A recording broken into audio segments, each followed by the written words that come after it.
कि हर एक लोग परमेश्वर आज के सुबह एक्चुअली मुझे माफ करेगा, मैं थोड़ा लेट ज्वाइन हुआ कोई क्योंकि बात नहीं सर। एक दूसरे में जी एक मीटिंग थी जिसके कारण थोड़ा भूल गया था, लेकिन परमेश्वर की आत्मा ने मुझे तुरंत हिट किया कि आज वहाँ सभा है। मैं तुरंत काम को छोड़कर आपके साथ मीटिंग में जुड़ गया क्योंकि उस मीटिंग से ज़्यादा ज़रूरी है यहाँ वचन को देना। हमें तो प्रभु ने मुझे अवसर दिया, आपकी ओर से अवसर मुझे मिला, मैं इसलिए पूरी तरह कलीसिया का बहुत बहुत हृदय से आभारी हूँ। प्रभु को बहुत आपको आशीष दे।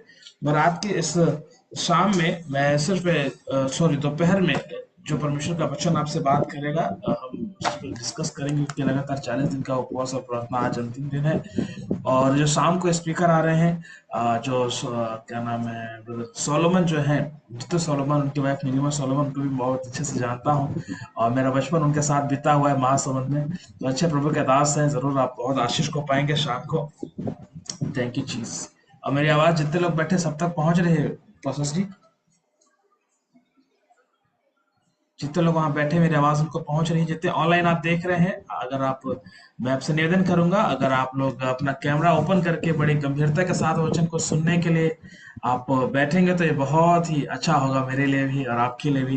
क्योंकि अगर हम सब सुन रहे हैं प्रभु के यस। राज्य में, जितने लोग और भी जितने लोग जो देख रहे हैं अलग अलग जगह से, जी सरोज साहू जी, सरला साहू जी, भाई प्रीतम, सिस्टर तकेश्वरी, बहन गीतांजलि, सिस्टर पूर्णिमा, या thank you so much Bholesh Sahu जी।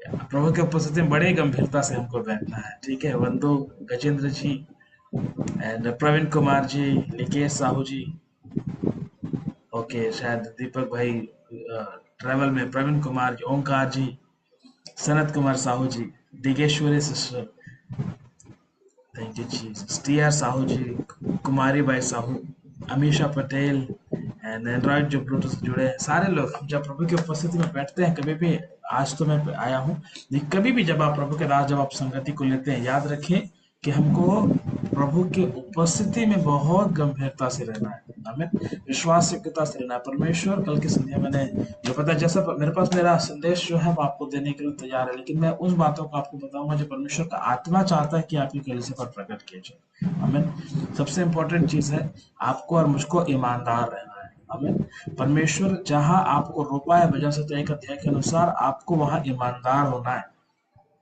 कल के संध्या जब उपवास प्रार्थना था, परमेश्वर ने एक बात को मुझसे कहा और वो बात मैं आपको बोलूं, क्या भी उपवास और प्रार्थना में, और याद रखिएगा उपवास और प्रार्थना की सामर्थ्य जो होती है वो बहुत अद्भुत सामर्थ्य होती है, और ऐसे बंधन जो साधारण प्रार्थना से नहीं टूटते हैं, जो साधारण शरीर के कामों से, एफर्ट से नहीं टूट सकते हैं, उपवास और प्रार्थना के द्वारा हम जय को पाते हैं।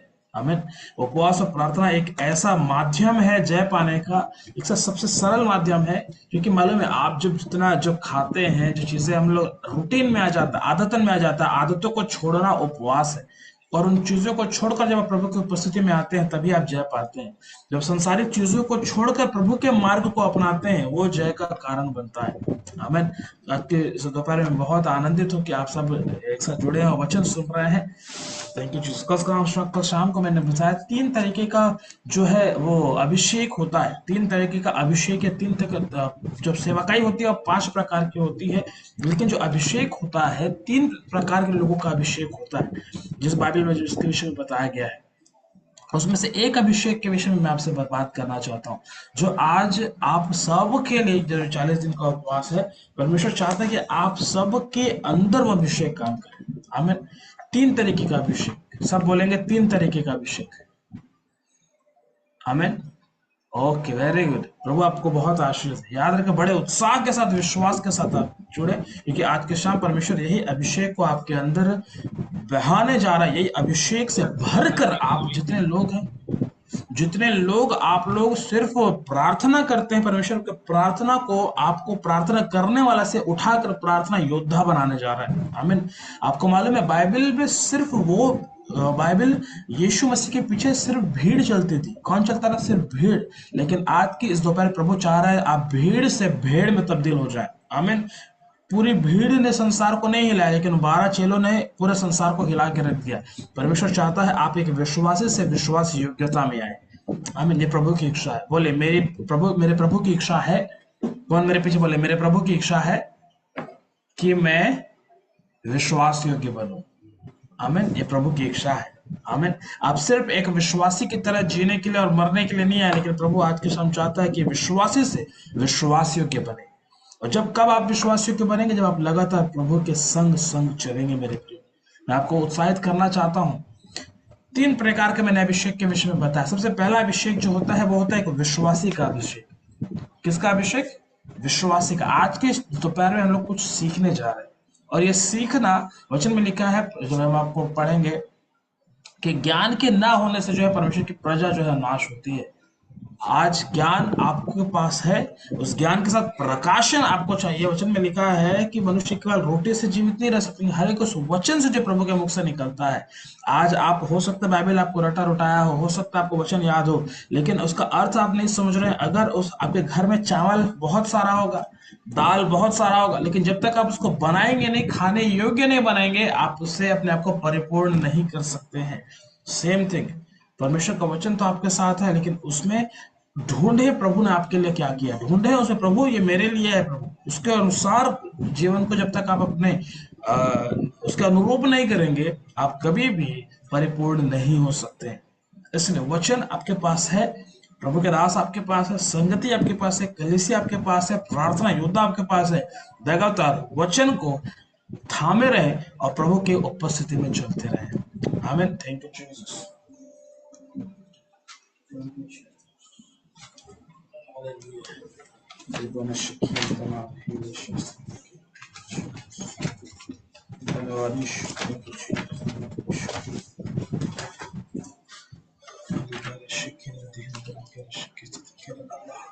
You Jesus. क्या आप सब मेरे साथ हैं? आमीन। Hallelujah. Thank you Jesus. Yes, आज sir. मैं आपको बताना चाहता हूँ, thank you Prabhu, thank you so much. आज मैं आपको बताना चाहता हूँ एक वफादारी का फल, जो मैंने बताया 3 प्रकार का अभिषेक जो होता है। और ये 3 प्रकार के अभिषेक में पहला अभिषेक जो होता है वो होता है विश्वासी का अभिषेक।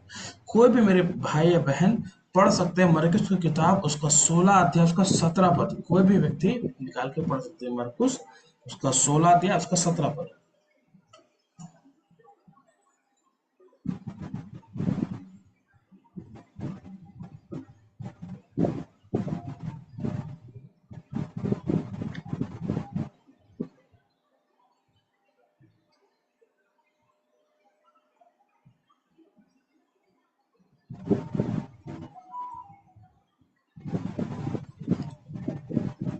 जिस किसी को मिलता है आप पढ़ सकते हैं मरकुस की किताब, उसका 16 अध्याय, उसका 16 पद से अगर आप पढ़ना चाहते हैं।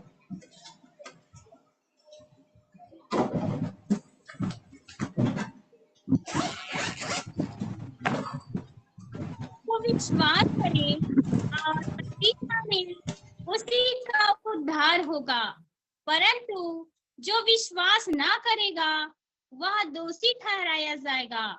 विश्वास करने वालों में ये चिन्ह होंगे कि वे मेरे नाम से दुष्ट आत्मा को निकालेंगे, नई नई भाषा बोलेंगे। आमीन। Praise the Lord.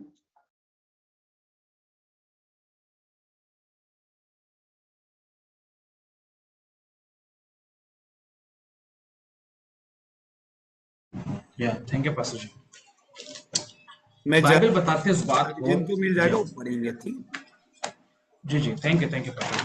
तो आप परमेश्वर का वचन पढ़ेंगे, यहाँ पे लिखा है मरकुस की किताब, उसका 16 अध्याय में, जैसे मैंने आपको बताया। आज प्रभु आपके अभिषेक को बढ़ाने जा रहा है, और इसके द्वारा आपकी सेवकाई को प्रभु आज एक नए स्तर पे लेके जा रहा है। आमीन। लिखा हुआ है, जब आप पढ़ेंगे मरकुस की किताब, उसका 16 अध्याय, उसका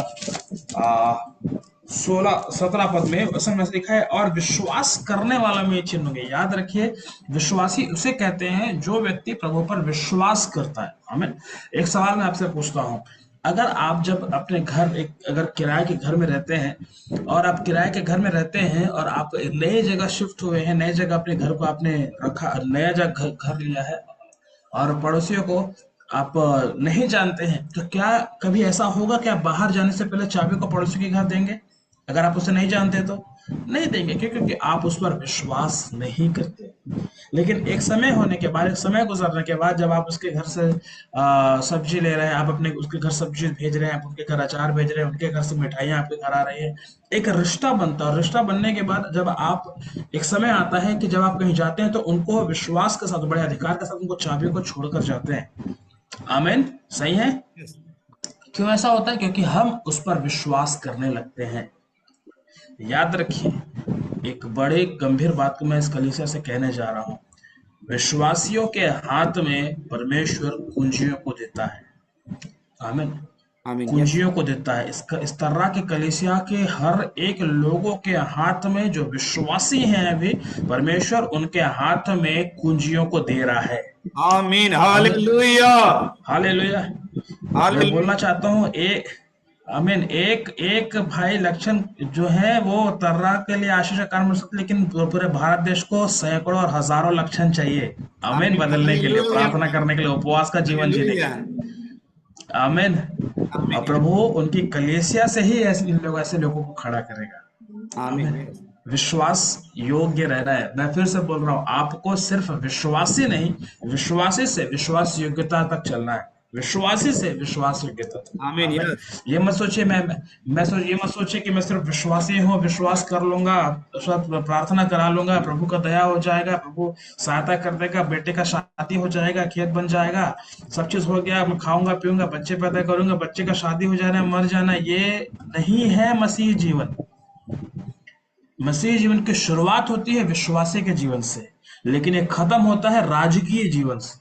हमें Amen. Yes. 3 तरीके का जो अभिषेक की बात मैं कर रहा हूँ, पहला होता है विश्वासी का अभिषेक, ठीक है। दूसरा चीज होता है याजकीय अभिषेक, जो एक याजक का काम करते हैं, जैसे आपके पास सब है, और ऐसे उनके उनके नीचे जितने अगुवे हैं, ये याजकीय सेवा में है, जो याजकीय अभिषेक में काम करते हैं। और उनसे भी ऊपर कई लोग ऐसे हुए हैं जो जिन्होंने अपने हाथों को, अपने जीवन को प्रभु के हाथ में सौंप दिया, एक लंबे समय के बाद तो राजकीय अभिषेक को प्राप्त करते हैं। आमीन, राजकीय अभिषेक। हालेलुया। मैं आपको बोलना चाहता हूं, आज अगर आप एक सामान्य विश्वासी हैं तो चिंता मत करिए। मैं एक एग्जांपल देता हूं, बड़े ध्यान से समझिएगा। कितने लोग टाइगर बम देखे हैं? छोटा सा टाइगर बम देखे हैं आप लोग, ठीक है? और फूटता है तो कितना आवाज करता है? आवाज करता है, ठीक है। और आप डायनामाइट देखें? डायनामाइट जो होता है वो पहाड़ों को तोड़ने का काम आता है। आप टाइगर बम से पहाड़ नहीं फोड़ सकते, लेकिन डायनामाइट से पहाड़ तोड़ सकते हैं। आमीन। सेम थिंग, आप अगर अपने आप को एक टाइगर बम समझ रहे हैं, आप टाइगर बम नहीं है, यू आर अ डायनामाइट। आप एक डायनामाइट है जो पहाड़ों को तोड़ने का काम करेगा। हम शैतान के गढ़ को तोड़ने का काम करेगा, शैतान के राज्य को तोड़ने का काम करेगा, आपके घर के बंधनों को तोड़ने का काम करेगा। आमीन। वो है आप। कई बार हम लोग अपने आप को क्यों बहुत छोटा समझते हैं मालूम है? क्योंकि हम अपने नजरिए से अपने को देखते हैं, अपने रहन सहन, अपने पढ़ाई, जितना हमने किया, एजुकेशन, अपने नजरिए से हम अपने आप को देखते हैं, इसलिए हम अपने आप को कम आंकते हैं। ये अच्छी बात भी है, क्योंकि ये नम्रता का प्रतीक है।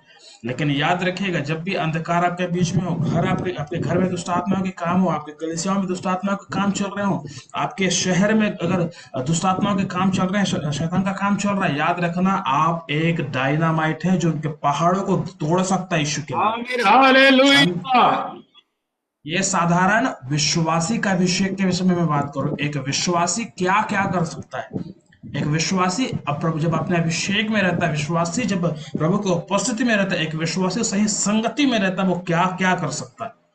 आमीन। इन छोटी सी बात को मैं आपको आज सिखाने की कोशिश कर रहा हूं, और मैं विश्वास करता हूं इन बातों के बाद आपका विश्वास में आप उन्नति होंगे। आप एक छोटे से डायनामाइट बम से, आप एक छोटे से टाइगर बम से आप डायनामाइट की तरह काम करेंगे यीशु के Amen. नाम। आमीन। Hallelujah. जहां जाएंगे अंधकार के बंधन टूटेंगे, जहां जाएंगे दुष्ट Yes. आत्मा Yes. निकलेंगे, जहां जाएंगे यीशु का राज्य वहां स्थापित हो जाएगा। आमीन। Amen. Yes. हालेलुया। वचन क्या कहता है? बड़े ध्यान से देखते हैं। मरकुस की किताब, उसका 16 अध्याय 16 में ऐसा लिखा, जो विश्वास करे, 17 में लिखा है, और विश्वास करने वाले में चिन्ह होंगे। आज हम जितने लोग बैठे हैं, हम प्रभु पर विश्वास करने वाले लोग हैं। आमीन। बोलिए, मैं विश्वासी हूं। आमीन। हमारा एक विश्वासी जो जीवन होता है, जब हम यीशु मसीह को उद्धारकर्ता के रूप में ग्रहण करते हैं, या फिर पवित्र आत्मा के दान को पाते हैं, बपतिस्मा को लेते हैं, तब हम विश्वास करने लगते हैं प्रभु पे और अपने जीवन को प्रभु के हाथों में सौंपते हैं। और उसके बाद क्या होता है, परमेश्वर, जब भी आप यीशु को उद्धारकर्ता के रूप में ग्रहण करते हैं, अपने बपतिस्मा लेते हैं, पवित्र आत्मा का दान पाते हैं, ये 3 चीज जब आपके लाइफ में होती है, पहला यीशु पर विश्वास करना, उसको उद्धारकर्ता के रूप में ग्रहण करना, दूसरा चीज जब आप यीशु के नाम से बपतिस्मा लेते हैं, और तीसरा चीज जब आप पवित्र आत्मा का दान पाते हैं, तब आपके अंदर अभिषेक आता है। जब परमेश्वर का आत्मा आता है, आप अभिषेक पाते हैं। वचन में लिखा प्रेरितों के काम में, जब परमेश्वर का आत्मा हमारे ऊपर उतरता है, वो तब हम सामर्थ को पाते हैं। आमीन। अब एक बड़े ध्यान से इस बात को समझिए, और प्रभु सहायता कर आपको समझने के लिए कि अभिषेक और सामर्थ दो अलग अलग चीजें हैं। आमीन। बोले अभिषेक और सामर्थ, अभिषेक और सामर्थ। आमीन। अभिषेक और सामर्थ दो अलग अलग चीजें हैं। जब आप प्रभु की उपस्थिति में बैठते हैं, आप संगति में रहते हैं, आप व्यक्तिगत रीति से प्रभु के संगति में बैठते हैं, दो चीजें आपके अंदर से प्रभु की उपस्थिति से आती है। पहला चीज आता है अभिषेक, जो प्रभु का अभिषेक होता है, जो प्रभु पवित्र आत्मा जो करता है, वो अभिषेक आपके अंदर आता है। दूसरा चीज होता है सामर्थ। आमीन। सामर्थ आपके अंदर आता है। याद रखना, अभिषेक आपको बनाता है और सामर्थ परमेश्वर के राज्य को आपके जीवन से दूसरों के लिए बनाता है। आमीन। जब भी आप जाएंगे, लोगों के लिए, बीमारी के लिए प्रार्थना करेंगे, तो प्रभु की सामर्थ कार्य करेगी। आमीन। जब आप प्रार्थना करेंगे, आपके अभिषेक के द्वारा जो है अधूलों के फाटक तोड़े जाएंगे। अभिषेक ही आपके अंदर जो है फलों को उत्पन्न करता है। अभिषेक ही आपके अंदर परमेश्वर की इच्छा को प्रकट करता है। और जब आप सामर्थ में रहते हैं, तो नाना प्रकार के वरदान जो है वो काम करते हैं। आमीन। जब आप अभिषेक में बढ़ेंगे, आप आत्मा के फलों में बढ़ेंगे। आप जब आप सामर्थ्य में बढ़ेंगे, आप परमेश्वर के वरदानों में बढ़ेंगे। हालेलुया। दोनों में बढ़ना आपको बहुत जरूरी है। और आज के शाम मैं आपको बता रहा हूँ अभिषेक के विषय में। ये प्रभु का अभिषेक है जो आपका और मेरा किया गया। मेरे पीछे बोले, प्रभु ने मुझे, सब लोग बोले, प्रभु ने मुझे अभिषेक किया है। आमीन। आमीन। हालेलुया। आमीन। हालेलुया। कोई भी व्यक्ति बिना अभिषेक के नहीं है। याद रखिएगा, कोई भी व्यक्ति बिना अभिषेक के नहीं है। एक व्यक्ति जो इसने उद्धार पाया है, वो अभिषेक में जीने वाला व्यक्ति है। मेरे बहन, अगर आप किसी को पढ़ना नहीं आता, तो ये मत सोचना कि मेरे अंदर अभिषेक नहीं है। अगर किसी को लिखना नहीं आता, तो मत सोचना कि मेरे अंदर अभिषेक नहीं है। किसी को बात करना नहीं आता, तो मत सोचना मेरे अंदर अभिषेक नहीं। याद रखना, ये अभिषेक ही है जो आपको पढ़ने के लिए सिखा देगा। वचन में लिखा, जो सभी अभिषेक मैंने तेरा किया है, ये तेरा झूठा नहीं है, वो सच्चा अभिषेक, और ये अभिषेक तुझे सिखाएगा। सिखाने वाला अभिषेक तेरे अंदर है। आमीन। इसलिए मैं बोल रहा हूं, अपने आप को कम मत आंकिए। परमेश्वर का अभिषेक ऐसा है जो आपको खड़ा कर सकता है। Thank you Jesus. एक वचन मैं आपके लिए पढ़ता हूं।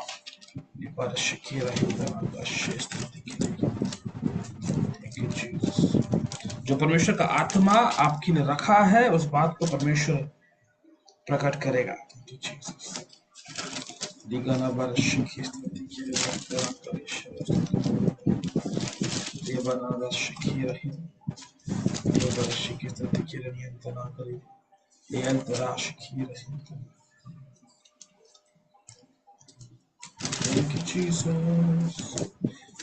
एक वचन मेरे साथ पढ़ लेंगे कोई भी।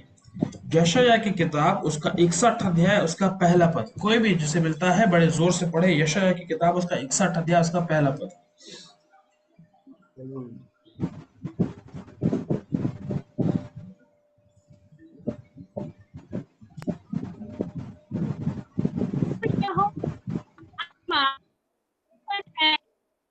यहोवा ने सुसमाचार सुनाने के लिए मेरा अभिषेक किया, और इसलिए भेजा है कि खेदी मन के लोगों को शांति दूं, कि बंदियों के लिए स्वतंत्रता का और कैदियों के लिए छुटकारे का प्रचार करूं। आमीन। आगे 2 और 3 भी पढ़ लेंगे बहन।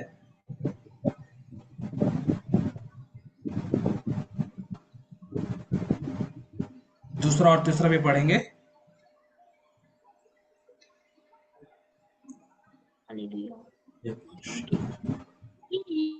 यहोवा के प्रसन्न रहने का और हमारे परमेश्वर के पलटा लेने के गीत का प्रचार करूं कि सब विलाप करने वालों को शांति दूं और विलाप करने वालों के सिर पर राख दूर करके सुंदर पकड़ी बांध दूं कि उसका विलाप दूर करके हर्ष का तेल लगाऊं और उनकी उदासी हटाकर यश का ओढ़ना ओढ़ाऊं, जिससे वे धर्म के 5 चित्र और यहोवा से लगाए हुए कहलाए और जिससे उसकी महिमा प्रकट हो।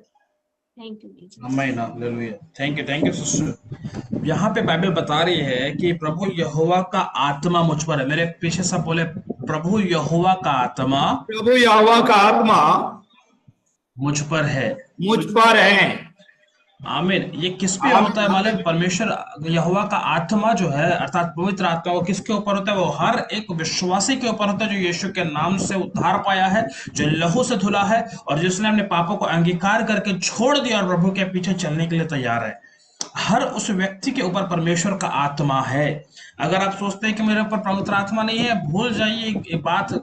आपके ऊपर परमेश्वर का आत्मा है और वो अपने आप को आपके ऊपर प्रकट करने जा रहा है इस वक्त। आमीन, हालेलुया। परमेश्वर हर एक के लिए सेवकाई को रखा है। आप भले कोई भी काम करते हो, आप खेती करते हो, आप दुकान चलाते हैं, कोई भी काम आप करते हैं, लेकिन याद रखना, अगर व्यक्ति आत्मिक उन्नति नहीं कर रहा है तब वह किसी भी बात में उन्नति नहीं कर सकता है। परमेश्वर का जो बाइबल का परमेश्वर इस बात को साफ साफ कहते हो, तो आत्मिक बात और सब बातों में उन्नति कर। अगर आपका आत्मिक जीवन सही नहीं चल रहा है तो आप कदापि इस बात की उम्मीद मत रखिएगा कि मैं सब बातों में उन्नति करूंगा। और आत्मिक जीवन की उन्नति आत्मिक संगति से होती है। हमेशा याद रखना, 2 लोगों की संगति करना आपको बहुत जरूरी है। सबसे पहले आत्मिक लोगों की संगति करिए। धार्मिक लोगों के विषय में बात नहीं कर रहा हूँ। धार्मिक लोगों जो है वो दिखाने के लिए चीजों को करते हैं, काम करते हैं, फॉर्मेलिटीज करते हैं। धार्मिक लोगों की संगति की बात नहीं कर रहा, मैं बोल रहा हूँ आत्मिक, जो आत्मा की अगुवाई से चलते हैं, आत्मा की चीजों को मानते हैं, पवित्र आत्मा पर भरोसा करते हैं। आत्मिक चीजों पर चलने वालों की, आत्मिक लोगों की संगति करना है, आप आत्मिक उन्नति करें। और दूसरा, पवित्र आत्मा की संगति करना है। आप सिर्फ आत्मिक लोगों की संगति करते हैं और पवित्र आत्मा के साथ संगति नहीं कर पाते हैं तो कभी भी आप सफल नहीं होंगे। लोग आपको गलत डायरेक्शन में भी लेकर जा सकते हैं। अगर कई लोग ऐसा हुए, आप कभी भी परख नहीं पाएंगे कि आत्मा की क्या इच्छा। इसलिए आपको सबसे पहले आत्मिक लोगों की संगति करना है। वो आपको सिखाएंगे कि कैसे आत्मा के साथ संगति की जाती है। और तब आप जब आत्मा की संगति करेंगे, दोनों संगति मिलकर आपकी उन्नति का कारण बनेगा। आमीन, हालेलुया। प्रभु ऐसा करने जा रहा है आपके लिए। और परमेश्वर आज के इस दोपहर में आप लगातार प्रभु की उपस्थिति में बैठते हैं और कितने वर्षों से आप लोग उपवास और प्रार्थना कर रहे हैं, परमेश्वर आपके बहनों के, भाइयों के, विश्वासियों के जीवन को बदल रहा है और आत्मिक दान वरदानों से आपको भरने जा रहा है यीशु के नाम। आमीन, हालेलुया। प्रभु ऐसा करने जा रहा है, प्रभु ऐसा करने जा रहा है। आमीन। वचन में लिखा है, प्रभु को यहोवा का आत्मा मुझ पर है। परमेश्वर का आत्मा हर एक उद्धार पाने वाले व्यक्ति के ऊपर है, लहू से शुद्ध किए गए व्यक्ति को। क्यों ये आत्मा आपके ऊपर है? क्यों आत्मा? क्योंकि यहोवा ने सुसमाचार सुनाने के लिए आपका अभिषेक किया। यही अभिषेक पवित्र आत्मा ने यीशु का भी किया था। आमीन। और इसी अभिषेक से भरकर यीशु क्या करने लगा? वो जो जो लोग बंधुआई में, उनको छुड़ाने का काम किया, जो बीमार उनको चंगा होने का काम किया। अभिषेक, जब आप अभिषेक में बढ़ते हैं मेरे प्रियो, आप पिता की इच्छा को समझना शुरू करते हैं। हालेलुया। और उस अभिषेक को काम करने के लिए सामर्थ्य की जरूरत पड़ती है। अभिषेक हमेशा आपको पिता के करीब लेकर जाएगा। अभिषेक हमेशा आपके अंदर फलों को उत्पन्न करेगा। अभिषेक हमेशा आपकी सहायता करेगा कि पिता क्या चाहता है आप समझें। अभिषेक हमेशा आपको मैच्योरिटी को लेकर आएगा, परिपक्वता को लेकर आएगा। और जब ये अभिषेक आपके अंदर काम करेगा, इस अभिषेक के बाद निकलेगा आपके अंदर से सामर्थ्य। याद रखना, कोई व्यक्ति अगर अभिषेक पर नहीं है, वो कभी भी सामर्थ्य में नहीं बढ़ सकता। इसलिए आपको अभिषेक की जरूरत है। आज की शाम जो मैं आपको बता रहा हूँ, विश्वासी का अभिषेक आम अभिषेक नहीं है। एक विश्वासी का अभिषेक एक डॉक्टर से ज्यादा काम कर सकता है। आमीन, हालेलुया। एक विश्वासी का अभिषेक एक इंजीनियर से ज्यादा काम करता है। नूह के पास किसका अभिषेक था? उसने कभी जिंदगी में जहाज नहीं बनाया, वो उसके पास याजकीय अभिषेक था। आमीन, हालेलुया। दुनिया में किसी ने इतना बड़ा जहाज नहीं बनाया जितना नूह ने बना के रख दिया। हालेलुया। ये अभिषेक का काम है मेरे प्रियो। अभिषेक जब आपके ऊपर आता है, आपके अंदर आता है, अभिषेक जब आप होकर काम करते हैं, असंभव बातें संभव होने लगती है यीशु के नाम में। जो आपका शरीर में नहीं कर सकते, उन बातों को आप प्रकट करना शुरू कर देते हैं। अभिषेक ऐसा करता है, वो आपको यीशु के जैसा बनाता है। अभिषेक आपको पवित्र आत्मा के स्वभाव में लेकर चलता है। अभिषेक आपको पिता के स्वभाव में लेकर चलता है। आमीन, आमीन, हालेलुया। हालेलुया। ये काम करता है अभिषेक।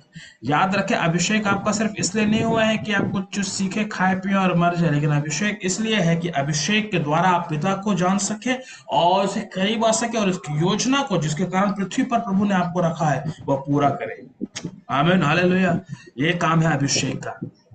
और आज के क्वेश्चन में आगे लिखा हुआ है कि सुनाने के लिए अभिषेक किया और मुझे इसलिए भेजा कि मैं खेदित मन वालों को शांति दूं। मेरे प्रियो, अगर अभिषेक का आप सही इस्तेमाल नहीं कर रहे हैं, अभिषेक का सही इस्तेमाल है कि जो लोग खेदित थे, टूटे हुए दिल के लोग हैं, मैं आपको बताना चाहता हूँ जीसस क्राइस्ट का यही एक दर्शन है कि खेदित मन वालों को शांति दें। टूटे हुए दिलों के जो लोग हैं उनको लिए हम लोग सांत्वना का काम करते हैं, उनके लिए हम प्रार्थना करने का काम करते हैं। हमारा एक ही दर्शन है कि एक भी आत्मा नाश ना हो। अगर आप यीशु बुलाते सौभाग्य हैं तो आपका भी, और यही प्रभु के दास जो पास्टर एल आर साहू जी, ये भी एक पार्टनर है, एक अच्छे सौभाग्य यीशु बुलाता के। और इनका भी जो है ये दर्शन है कि एक भी आत्मा नाश नहीं होना चाहिए। हाँ, मैं तो यही उनका भी दर्शन है, इसलिए आज तर्रा की सेवकाई में प्रभु ने उनको सफल किया है। आमीन। मैं आपको बोलना चाहता हूं, अगर आप परमेश्वर के दर्शन के साथ मिलकर काम करेंगे, प्रभु आपको सफल करेगा। लेकिन कई बार अगर आप किसी व्यक्ति को देख के अपने दर्शन में काम कर रहे हैं, आप बिल्कुल भी सफल नहीं होंगे। अगर ये दर्शन प्रभु की ओर से आपको मिला है तो उसको सफल करने वाला भी परमेश्वर है। हमें आमीन, प्रभु आपको बढ़ाएगा। प्रभु प्रभु वो आपको बढ़ाने का काम किसी इंसान का नहीं, आपको बढ़ाने का काम परमेश्वर का। परमेश्वर आपको बढ़ाएगा। और जैसा कि आपने मरकुस की किताब में पढ़ा, थैंक यू जीसस, मरकुस 16 अध्याय उसका 17 में आपने पढ़ा कि विश्वास करने वालों में ये चिन्ह होंगे। चिन्ह किसके अंदर दिखते? चिन्ह का मतलब होता है प्रैक्टिकल, जिसे आप आंखों से देख सकते हैं। अब चिन्ह का मतलब होता है जिसको आप देख सकते हैं, छू सकते हैं, समझ सकते हैं। जब एक व्यक्ति, जब आप परीक्षा में बैठते हैं, आपको चीजें समझ नहीं आती है, आप चिन्ह मांगते हैं कि इसका आंसर क्या होना चाहिए, उत्तर क्या होना चाहिए। आप सोचते कहीं से कहीं ना चिन्ह आ जाए। मेरे प्रियो, ऐसा ही परमेश्वर आपके समझ को, हमको प्रभु को मालूम है कि ये लोग साधारण लोग हैं, इन लोग नहीं समझेंगे, इसलिए परमेश्वर बोल रहा है कि विश्वास करने वालों को कैसे पहचानोगे, ये चिन्ह देख लो। और ये चिन्ह क्या है? वचन में लिखा हुआ है, पहला चीज, और विश्वास करने वालों में चिन्ह होंगे। विश्वासी का अभिषेक को धारण करने वालों के अंदर चिन्ह होगा। पहला चीज लिखा हुआ है कि मेरे नाम से दुष्ट आत्माओं को निकालेंगे। आमीन, हालेलुया। विश्वासी के अंदर जो अभिषेक होता है, विश्वासी का अभिषेक होता है, सबसे पहला चीज वो क्या काम करता है? मैं फिर से बोल रहा हूँ, अभिषेक खाली आपको जैसे खाना होता है ना, खाना सिर्फ खा के मोटा होने के लिए नहीं है। खाना खाने के बाद उसको काम में लाने के लिए इसका उपयोग है खाने का। उस एनर्जी को जो आपके अंदर आया है, जो शक्ति आपने पाया है, जो पोषण आपने पाया है, उसको काम में लाने का काम करता है भोजन। और अगर आप खाने को खाते रहेंगे, भोजन खाते रहेंगे, उसको काम में नहीं लेंगे, तो आप मोटे हो जाएंगे। और मोटे होने के कारण, उस मोटापे के कारण बीमारी आ जाएगी। क्या बोल रहा हूँ, बड़े ध्यान से सुनिएगा। अगर अभिषेक आपके अंदर है, मैं इस विश्वास करता हूं अभिषेक आपके अंदर है, आशीषें आपके अंदर है, अगर आप उसे प्रभु के योजनाओं में, प्रभु के घर में, प्रभु के दर्शन के लिए इस्तेमाल नहीं करोगे, तो यही आशीषें कल आपका श्राप बन जाएंगी। आपके पास गाड़ी है, मान लो सपोज आपके पास एक अच्छा बाइक है।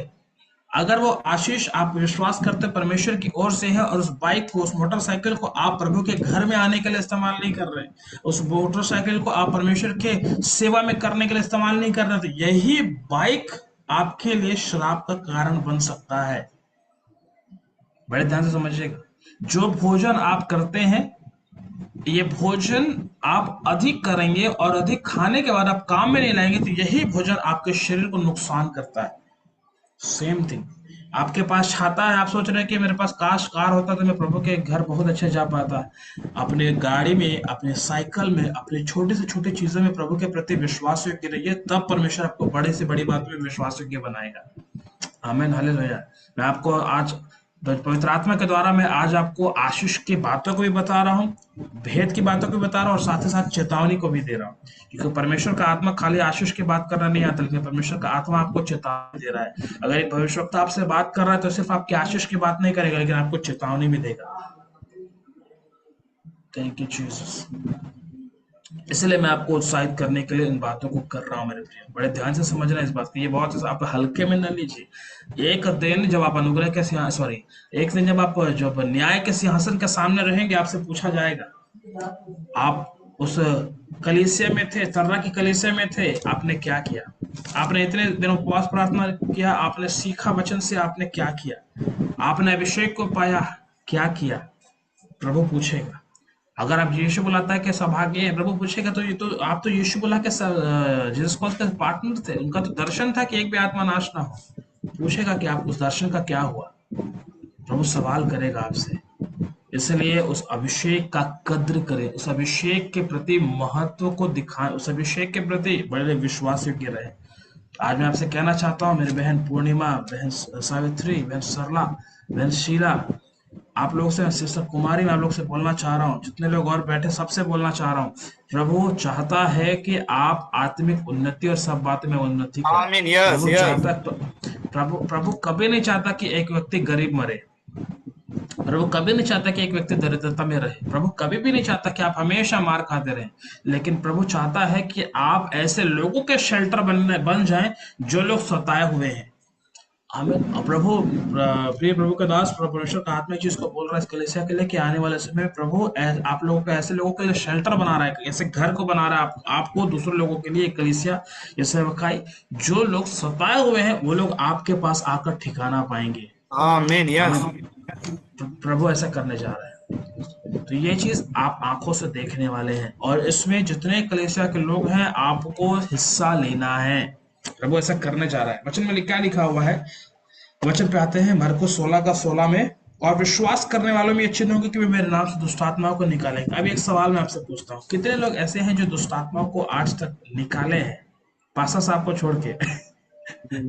ठीक है, जितने विश्वासी है उन लोग को बोल रहा हूँ। क्या मैं आपके हाथों को देख सकता हूँ? बहन गीतांजलि, वीडियो ऑन किया करो। आप वीडियो ऑन करके सुनेंगे तो और भी अच्छा लगेगा मुझे। ठीक है sister Tezu, thank you. Sister Purnima, very good. और जितने लोग अभी तक दुष्टात्माओं से आमना सामना नहीं हुआ है, मैं यीशु के नाम में घोषणा करता हूं, ऐसे दुष्टात्मा से ग्रसित लोग आपके सामने प्रभु भेजेगा कि आपका अभिषेक सिद्ध हो सके। आमीन, हालेलुया। बोलो रिसीव करो, रिसीव करो। क्योंकि आपका इस अभिषेक में बने और सिद्ध रहने के मात्र एक कदम आप दूर हैं। प्रभु चाहता है कि आपका अभिषेक सिद्ध हो जाए, आप अभिषेक में सिद्ध हो जाए। जब तक आप विश्वासी के अभिषेक में सिद्ध नहीं होंगे ना, आप याजकीय अभिषेक में नहीं बढ़ेंगे। आप जब याजकीय अभिषेक में सिद्धता से बढ़ेंगे, आप राज्य के अभिषेक में बढ़ेंगे। आज की शाम परमेश्वर आपके अंदर अभिषेक और आपके अंदर के विश्वास योग्यता को प्रभु बढ़ाते जा रहा है, और प्रभु ऐसा करेगा। वचन में लिखा हुआ है कि मेरे नाम से वो दुष्टात्माओं को निकालेंगे। किसके नाम से? यीशु के नाम में दुष्टात्माओं को निकालेंगे। अगर अभी तक आपने एक भी दुष्टात्माओं से डील नहीं किया है, एक भी दुष्टात्माओं से आमना सामना नहीं हुआ है, तो आप कलीसिया में चाहे प्रभु के दास से कहें कि हमें भी प्रार्थना करने दीजिए, ऐसी दुष्टात्मा अगर के साथ है हमको भी दीजिए। आपको याद रखना, परमेश्वर आपके द्वारा वही काम करेगा जो यीशु के द्वारा किया गया। हर एक विश्वासी जो है वो यीशु के समान बनने के लिए तैयार रहे। अब आप बोलेंगे कि बहुत अच्छी बात है भैया, हम बनेंगे, तो यीशु की तरह अगर जीने के लिए तैयार हो तो यीशु के लिए मरने के लिए भी तैयार रहिए। आमीन। यीशु की तरह अगर 4 दिन का मुर्दा जिंदा करना चाहते तो यीशु की तरह ऐसा, उसके चेलों की तरह ऐसा उल्टा लटक के मरने के लिए भी आप तैयार रहेगा। डरने के और घबराने की बात नहीं, क्योंकि प्रभु इसके लिए आपको बल देगा। आमीन। वचन में लिखा हुआ है, प्रभु यीशु मसीह ने वचन में लिखा, तुम मुझसे बढ़कर, मेरे से बड़े बड़े काम तुम करोगे। कब करोगे? जब आप उसके छोटे छोटे विश्वास में, छोटे छोटे वचन में, छोटी छोटी आज्ञाओं में आप जब विश्वास योग्य रहेंगे, परमेश्वर आपको बहुत बड़ी बड़ी बातों के लिए विश्वास योग्य बनाएगा। आमीन। कितनों को समझ में आ रहा है आज के इस दोपहर में क्या मैं आपको समझाना चाह रहा हूँ? Thank you Jesus. विश्वासी के अभिषेक में ईमानदार रहिए। मेरे पीछे बोले, विश्वासी के अभिषेक में ईमानदार रहना है। आमीन, हालेलुया। विश्वासी के अभिषेक में ईमानदार रहना। आगे लिखा हुआ है, विश्वास करने वालों में ये चिन्ह होंगे कि मेरे नाम से दुष्ट आत्माओं को निकालेंगे। जो व्यक्ति दुष्ट आत्मा आज तक नहीं निकाला है वो अपने अंदर के अभिषेक पर बिल्कुल विश्वास नहीं करता। इस बात में बोल रहा हूँ। अगर आप मानते हैं कि मेरे अंदर विश्वासी का अभिषेक है, अगर मेरे आज का जो प्रभु का जो वचन मुझे आप परमेश्वर ने आपके लिए दिया है वो इसीलिए है कि आज वचन को सुनने के बाद आज आप एक निर्णय को लें, एक डिसीजन को लें। अगर एक प्रचार, ये मैं प्रचार नहीं कर रहा हूँ, शिक्षा को दे रहा हूँ। अगर एक प्रचार या एक शिक्षा जो है, अगर उसके द्वारा आप एक निर्णय पे नहीं पहुंचते हैं तो वो प्रचार कोई मतलब का नहीं है आपके लिए। आपका पूरा दिया गया समय जो आप प्रचार सुनने के लिए या शिक्षा को सुनने के लिए आप जो समय दिए हैं वो सारा समय आपके लिए वेस्ट है, व्यर्थ है, अगर आपने निर्णय नहीं लिया उस प्रचार के बाद, उस शिक्षा के बाद।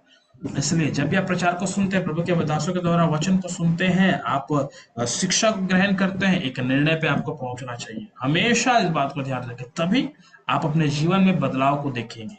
क्या देखेंगे? बदलाव को। अपने स्वभाव में बदलाव को देखेंगे, अपने आत्मिक स्तर में बदलाव को देखेंगे। खाली सुनते रहेंगे सुनते रहेंगे सुनते रहेंगे ना, तो आपका कान जो है वो बोर हो जाएंगे, आप कान खराब हो जाएगा। भैया कितना सुने, हम तो सुनते रहते हैं। सुनने से ज्यादा सीखना जरूरी है। आप सुनते बहुत अच्छी बात है कि सुनने को सीखने में बदलिए। आमीन। आगे लिखा हुआ है, वो नई नई भाषा बोलेंगे। कौन सी भाषा? नई नई भाषा। इसका जब आप मैं इसको बोलूंगा, अगर दूसरे शब्द में बोलूं तो उसमें लिखा है अन्य अन्य भाषा। जब आप इंग्लिश में पढ़ेंगे वहां पे लिखा हुआ है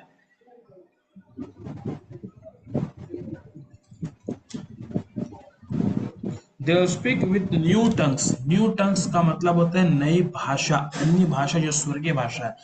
एक और बात मैं आपको बताना चाह रहा हूँ, बड़े ध्यान से समझना। कई लोग जो है आज भ्रमित प्रचार को कर रहे हैं, भ्रमित प्रचार को ये कर रहे हैं। वो इस बात को बोलते हैं कि अन्य भाषा नाम की कोई चीज नहीं होती है, अन्य भाषा नहीं होता है, अन्य भाषा में प्रार्थना नहीं करना चाहिए। अन्य भाषा मतलब दूसरे दूसरे देशों की भाषा को वो अन्य भाषा बोलते हैं। मैं जब आपको प्रूफ करके दिखाऊंगा कि ये भाषा कौन सी भाषा है और ये आपको बोलना है कि नहीं बोलना है।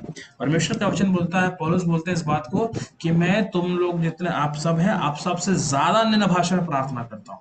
आमीन। ये कौन सी भाषा है? स्वर्गीय भाषा है। आगे मैं आपको बताता हूँ, जब आप उद्धार को पाते हैं, आप बपतिस्मा लेते हैं, आप पवित्र आत्मा के दान को पाते हैं, सबसे इंपॉर्टेंट चीज है आप, क्योंकि जब आप परमेश्वर के पाले में आ गए हैं, जब आप पवित्र आत्मा की संगति में आ गए हैं, जाहिर सी बात है दुष्ट आत्मा आपसे नफरत करेगा। ठीक है, शैतान आपसे नफरत करेगा। और जब आप शैतान के राज्य में एंटर करोगे तो शैतान छोड़ के भागेगा आपके राज्य को, आपके लोगों के जीवन को। आमीन, यस। वचन में लिखा हुआ है, उसके बाद क्या होगा? आप नई नई भाषा बोलोगे। बोले मैं अन्य अन्य भाषा बोलूंगा। अगर आपको अन्य भाषा का वरदान प्राप्त है, आप जरूर ज्यादा से ज्यादा अन्य भाषा में प्रार्थना किया करो। क्यों? ऐसा करने से जब आप अन्य भाषा में प्रार्थना करोगे, आप अभिषेक में बढ़ोगे, सबसे पहले चीज। दूसरी चीज, आप प्रकाशन में बढ़ोगे। वो भेद भरी बातें जो आपको पता नहीं है, समझ नहीं आती हैं, उन बातों को आप सीखना शुरू हो जाओगे। आपके लिए बहुत जरूरी है। आमीन। और वचन में आगे लिखा है, वो सांपों को उठा लेंगे। कितने लोग हैं जो सांपों को उठा सकते हैं? अभी तक उठाए हैं? हालेलुया। नहीं उठाए होंगे ना, बहुत कम लोग उठाए होंगे इसको। सपेरे लोग को छोड़ के। ठीक है, परमेश्वर ऐसे भी अवसरों को देगा। सांप को उठाने का मतलब सिर्फ आप जिंदा सांप को उठा लेना नहीं। एक बार ऐसा है, मेरे घर के पास, घर के पीछे एक व्यक्ति रहते हैं, वो भी यीशु को नहीं जानते, लेकिन हमने उनको एक बार ये वचन को बताया। हमारे घर के पीछे जो लोग रहते हैं उन्होंने उनको बोला कि वचन में लिखा है विश्वास करने वालों में ये चिन्ह होंगे कि वो सांपों को उठा लेंगे, विष को पी जाएंगे तो भी कुछ नहीं होगा, और बीमारों पे हाथ रखेंगे वो चंगे हो जाएंगे। तो उन्होंने क्या किया, एक सपेरा उनके गले में आया था, वो यीशु को नहीं जानता, विश्वास नहीं करता। बोले अगर ऐसा तो चलो ठीक है, सांप को, मैं, और जहरीला सांप था, अगर मैं, ठीक है अगर ऐसा है तो मैं सांप को उठा के देखता हूँ यीशु के नाम से। मैं सांप को, उसने उठाया, बोले यीशु के नाम में सांप को उठाता हूँ, अपने गले में लपेट लिया। उसकी इतनी हिम्मत, उतनी हिम्मत हम लोग के अंदर नहीं थी कि उस सांप को गले में लपेट ले, और सच में उसको कुछ नहीं हुआ। क्या बोलना चाह रहा मेरे भाई, मेरे बहन, बड़े ध्यान से समझना। सांप, और सांप वचन में लिखा है, मैंने तुम्हें सांपों बिच्छुओं को रौंदने का और शत्रु के सारे सामर्थ पर अधिकार दिया है। हमें प्रभु दिया है। सांप का मतलब होता है हर एक प्रकार का दुष्ट आत्माओं को जो उसने घर बना के रखा है, आप उठा के फेंक दोगे यीशु के नाम में। आमीन। यस। कब? कब? जब आप विश्वासी के अभिषेक में ईमानदारिता से बढ़ोगे। आज प्रॉब्लम यही है, हम लोग थोड़ा सा अभिषेक पाने के बाद हम घमंड से भर जाते हैं। मेरे प्रियो, ये अभिषेक आपका नहीं, ये प्रभु का दिया गया है। आपने अचीव नहीं किया, ये प्रभु ने दिया हुआ अभिषेक है। मेरे प्रिय, मैं आपको बोलना चाहता हूँ, एक सेवा जब तक अधीनता में नहीं है कभी भी सफल नहीं हो सकती। दूसरा चीज, जब एक सेवक आपके नीचे या सेवक से तैयार होता है, उसको बाहर भेजना जरूरी है, क्योंकि वो बाहर जाने के बाद प्रभु और नई चीजों को खड़ा करता है और उसके कारण जो उसका आत्मिक पिता है वो सम्मान पाता है। मेरे प्रिय, मैं आपको उत्साहित करना चाहता हूँ आज की शाम में, अधीनता के साथ सेवा करना शुरू करिए। ये अधीनता ही है जो आपको बढ़ाएगी। कभी आप सुने होंगे कि किसी के अधीन रहना बढ़ाएगा आपको? नहीं, परमेश्वर का वचन इस बात को बताता है। एलिशा एलिया के अधीन था बोल के उसको दुगना मिला है। आमीन। एलिया को दुगना नहीं मिला, एलिशा को दुगना मिला है। लेकिन वो दुगना पाने का कारण क्या था? क्योंकि वो अधीनता में था, एलिया के अधीनता में था। आज के शाम जितने लोग अधीनता में हैं, अधीनता के साथ सेवा करने का निर्णय लेंगे, प्रभु आने वाले समय में उनको दुगना आशीष, आमीन। दुगना हालेलुया। भाग और दुगना अभिषेक को प्रदान करेगा। आमीन। ये करेगा परमेश्वर, और यह होने जा रहा है, आप देखने जा रहे हैं। वचन में लिखा है, और विश्वास करने वालों में चिन्ह होगा कि मेरे नाम से दुष्ट आत्माओं को निकालेंगे। दुष्ट आत्माओं को निकालने के लिए हर एक विश्वासी जो अभी देख रहा है मुझे, जितने लोग मुझे आवाज सुन रहे हैं, हर एक विश्वासी के ये अंदर ये अभिषेक है कि दुष्ट आत्माओं को वो निकाल सकते हैं। याद रखना, अगर आप एक ईमानदारी से विश्वास में बढ़ रहे हैं, दुष्ट आत्माएं आपको पसंद नहीं करती है, शैतान आपको पसंद नहीं करता है। लेकिन आपको डरने की जरूरत नहीं, क्योंकि शैतान आपका कुछ बिगाड़ नहीं सकता। दुष्ट आमीन। आत्मा आपका एक बाल हालेलुया। बांका नहीं कर सकती है। हमें शैतान की कोई ताकत आपको कुछ नहीं कर सकती। कब? जब आप अपने विश्वासी के अभिषेक में ईमानदारी से रहते हैं और बढ़ते हैं। हमें यह है कि विश्वासी का अभिषेक जो मैं आज आपसे मैं बात कर रहा हूँ। आगे लिखा हुआ है, वे नई नई भाषा बोलेंगे, सांपों को उठा लेंगे, और आगे लिखा है, यदि वे नाशक वस्तु भी पी जाए। नाशक मतलब ऐसी वस्तुएं जो उनके शरीर को हानि पहुंचा सकती है, मृत्यु पहुंचा सकती है। आई मीन, आप सब जानते होंगे साधु सुंदर सिंह के विषय में, उनके अपनों ने उनको जहर दिया खाने में मिला के, लेकिन आपको मालूम है उसका उस जहर का उनके शरीर में कोई भी प्रभाव नहीं पड़ा। क्यों? क्योंकि वो एक विश्वासी के अभिषेक में बढ़ रहे थे, ईमानदारी से बढ़ रहे थे। अगर आप भी ऐसे बढ़ने वाले व्यक्ति हैं, तो आज के शाम में घोषणा करता हूँ, अगर आपके परिवार, आपके लोग या कोई भी लोग, चाहे आपके भोजन में, चाहे आपके विरोध में भी नाशक वस्तु मिला रहे हैं, आपके विरोध में बात कर रहे हैं, कोई भी चीजें आपके लिए हानिकारक नहीं होंगी यीशु के नाम में। यस। अगर लोग आपके विषय में गलत बातों को कर रहे हैं, परमेश्वर उनको आपके फायदे के लिए इस्तेमाल करेगा। ये प्रभु की सामर्थ है। मैं आपको फिर से बोलना चाह रहा हूँ मेरे प्रियो, बिल्कुल भी हतोत्साहित मत हो। आप हो सक रहे हैं लगातार कई सालों से आप प्रार्थना कर रहे हैं, कई समय से आप बड़े हताश और परेशान आप हैं, लेकिन आज के इस दोपहर में अपने आप को उत्साहित करें, करेजियस रहे, क्योंकि प्रभु आज के शाम से आपके अभिषेक को नया करने जा रहा है। एक जब भी कभी हम हताश होते हैं, याद रखिएगा, आप जब भी प्रभु के भवन में आते हैं, जब भी प्रभु की संगति करते हैं, जब भी पवित्र आत्मा के साथ संगति करते हैं, आपका पुराना मनुष्य तो मरता चला जाता है। जो आप पुराने लक्षण थे वो मरेगा, पुरानी तेजु थी वो मरेगी, पुरानी आशीष था वो मरेगा, पुरानी सरला थी वो मरेगी जो संसार से आया था। और जितना आप ज्यादा प्रभु की संगति करते, जितना आत्मा और आत्मिक लोगों के साथ संगति करते हैं, तो नया आशीष, नया लक्षण भाई, नया तेजु बहन, नई सरला बहन, नई सावित्री बहन मसीह के स्वभाव में बढ़ते चले जाती है। आमीन। ये काम हालेलुया। करता है अभिषेक, ये काम करता है अभिषेक। हालेलुया। वचन में आगे लिखा हुआ है, नाशक वस्तु पी जाए उन पर कुछ हानि नहीं होगी। वचन में उसके बाद लिखा है, वे बीमारों पर हाथ रखेंगे। बीमारों पर क्या रखेंगे? हाथ रखेंगे। अभी बड़े ध्यान से समझिएगा इस बात को। पुराने दिनों में क्या होता था कि अगर एक कोढ़ी व्यक्ति है, और कोढ़ी व्यक्ति को हमेशा जो नगर से बाहर रखते थे, जिसको आज कुष्ठ के नाम से भी जाना जाता है, कोढ़ियों को हमेशा नगर से बाहर रखा जाता था, उनको भोजन बाहर दिया जाता था, जो कुछ उनका काम रहता था उसको बाहर ही छोड़ के आते थे। आमीन। और उसके बाद उससे कोई संपर्क नहीं होता था, कोई लेना देना नहीं होता था, कोई उनसे कोई रिश्ता नहीं रखना होता था। अगर वो आपके परिवार का सदस्य है, हाँ भी उसे बाहर छोड़ के जाओ, उसके साथ कोई रिश्ता नहीं रखना, उसको खाना पहुंचा के आ जाओ बस, कोई मेल मुलाकात नहीं। एक एक एकदम निर्लज्जता का जीवन, एकदम शर्म से भरा हुआ जीवन होता था कोढ़ियों का। लेकिन वहीं पे जब कोढ़ी आए, कोई उनको छूना पसंद नहीं करता था, हर कोई उससे दूर रहते थे। लेकिन क्या हुआ, यीशु आया और उसने कोढ़ियों को छुआ। हमें बड़े ध्यान से सुनना, अगर एक कोढ़ी आपको छुएगा तो आप कोढ़ी हो सकते हैं। ठीक है, समझ रहे हैं आप? एक कोढ़ी आपको छुएगा, आप कोढ़ी हो सकते हैं। लेकिन अगर एक कोढ़ी को प्रभु यीशु छू लेगा, वो कोढ़ी कोढ़ी नहीं रहेगा, वो चंगा हो जाएगा यीशु के नाम। आमीन, हालेलुया। अब एक सवाल मैं आपसे पूछता हूँ, आज यीशु किसके अंदर है? उस कोढ़ी के अंदर था कि आज यीशु आपके अंदर है? आज वो यीशु मेरे अंदर है। आमीन। आज अगर कोढ़ी आपको छुएगा तो आप कोढ़ी नहीं रहोगे, लेकिन आप अगर उस कोढ़ी को छू देगे तो यीशु के नाम में वो चंगा हो जाएगा। आमीन, हालेलुया। ये है अभिषेक का इंपॉर्टेंस, ये है अभिषेक का महत्व। आपके अंदर यीशु है, बोले मेरे अंदर यीशु है। आमीन। आपका जो हाथ है ना, अपने हाथ को देखिए, आपका ये जो हाथ है, ये आपका साधारण मनुष्य का हाथ नहीं है। ये आपका हाथ साधारण हाथ नहीं है, ये प्रभु यीशु का हाथ है, जिसको वो आमीन, लोगों हालेलुया। को चंगा करने के लिए इस्तेमाल करने जा रहा है। ये हाथ लोगों को चंगा करने का इस्तेमाल करने जा रहा है। आमीन, हालेलुया। आप अपने हाथों को, अपने पैरों को देखकर बिल्कुल भी ऐसे, अरे कैसा हाथ है, कैसे हाथ है, एकदम बेकार सा, ऐसा नहीं। ये हाथ यीशु का हाथ है। ये जिस किसी को छुएगा उसकी जिंदगी बन जाएगी यीशु के नाम में। अपने हाथ को आशीष दें, अपने पैरों को आशीष दें। वचन में लिखा है, सुहावने हैं वो पैर जो सुसमाचार के लिए चलते हैं। हमें अपने शक्ल को देख के आशीष दें, अपने शरीर को देख के आशीष दें।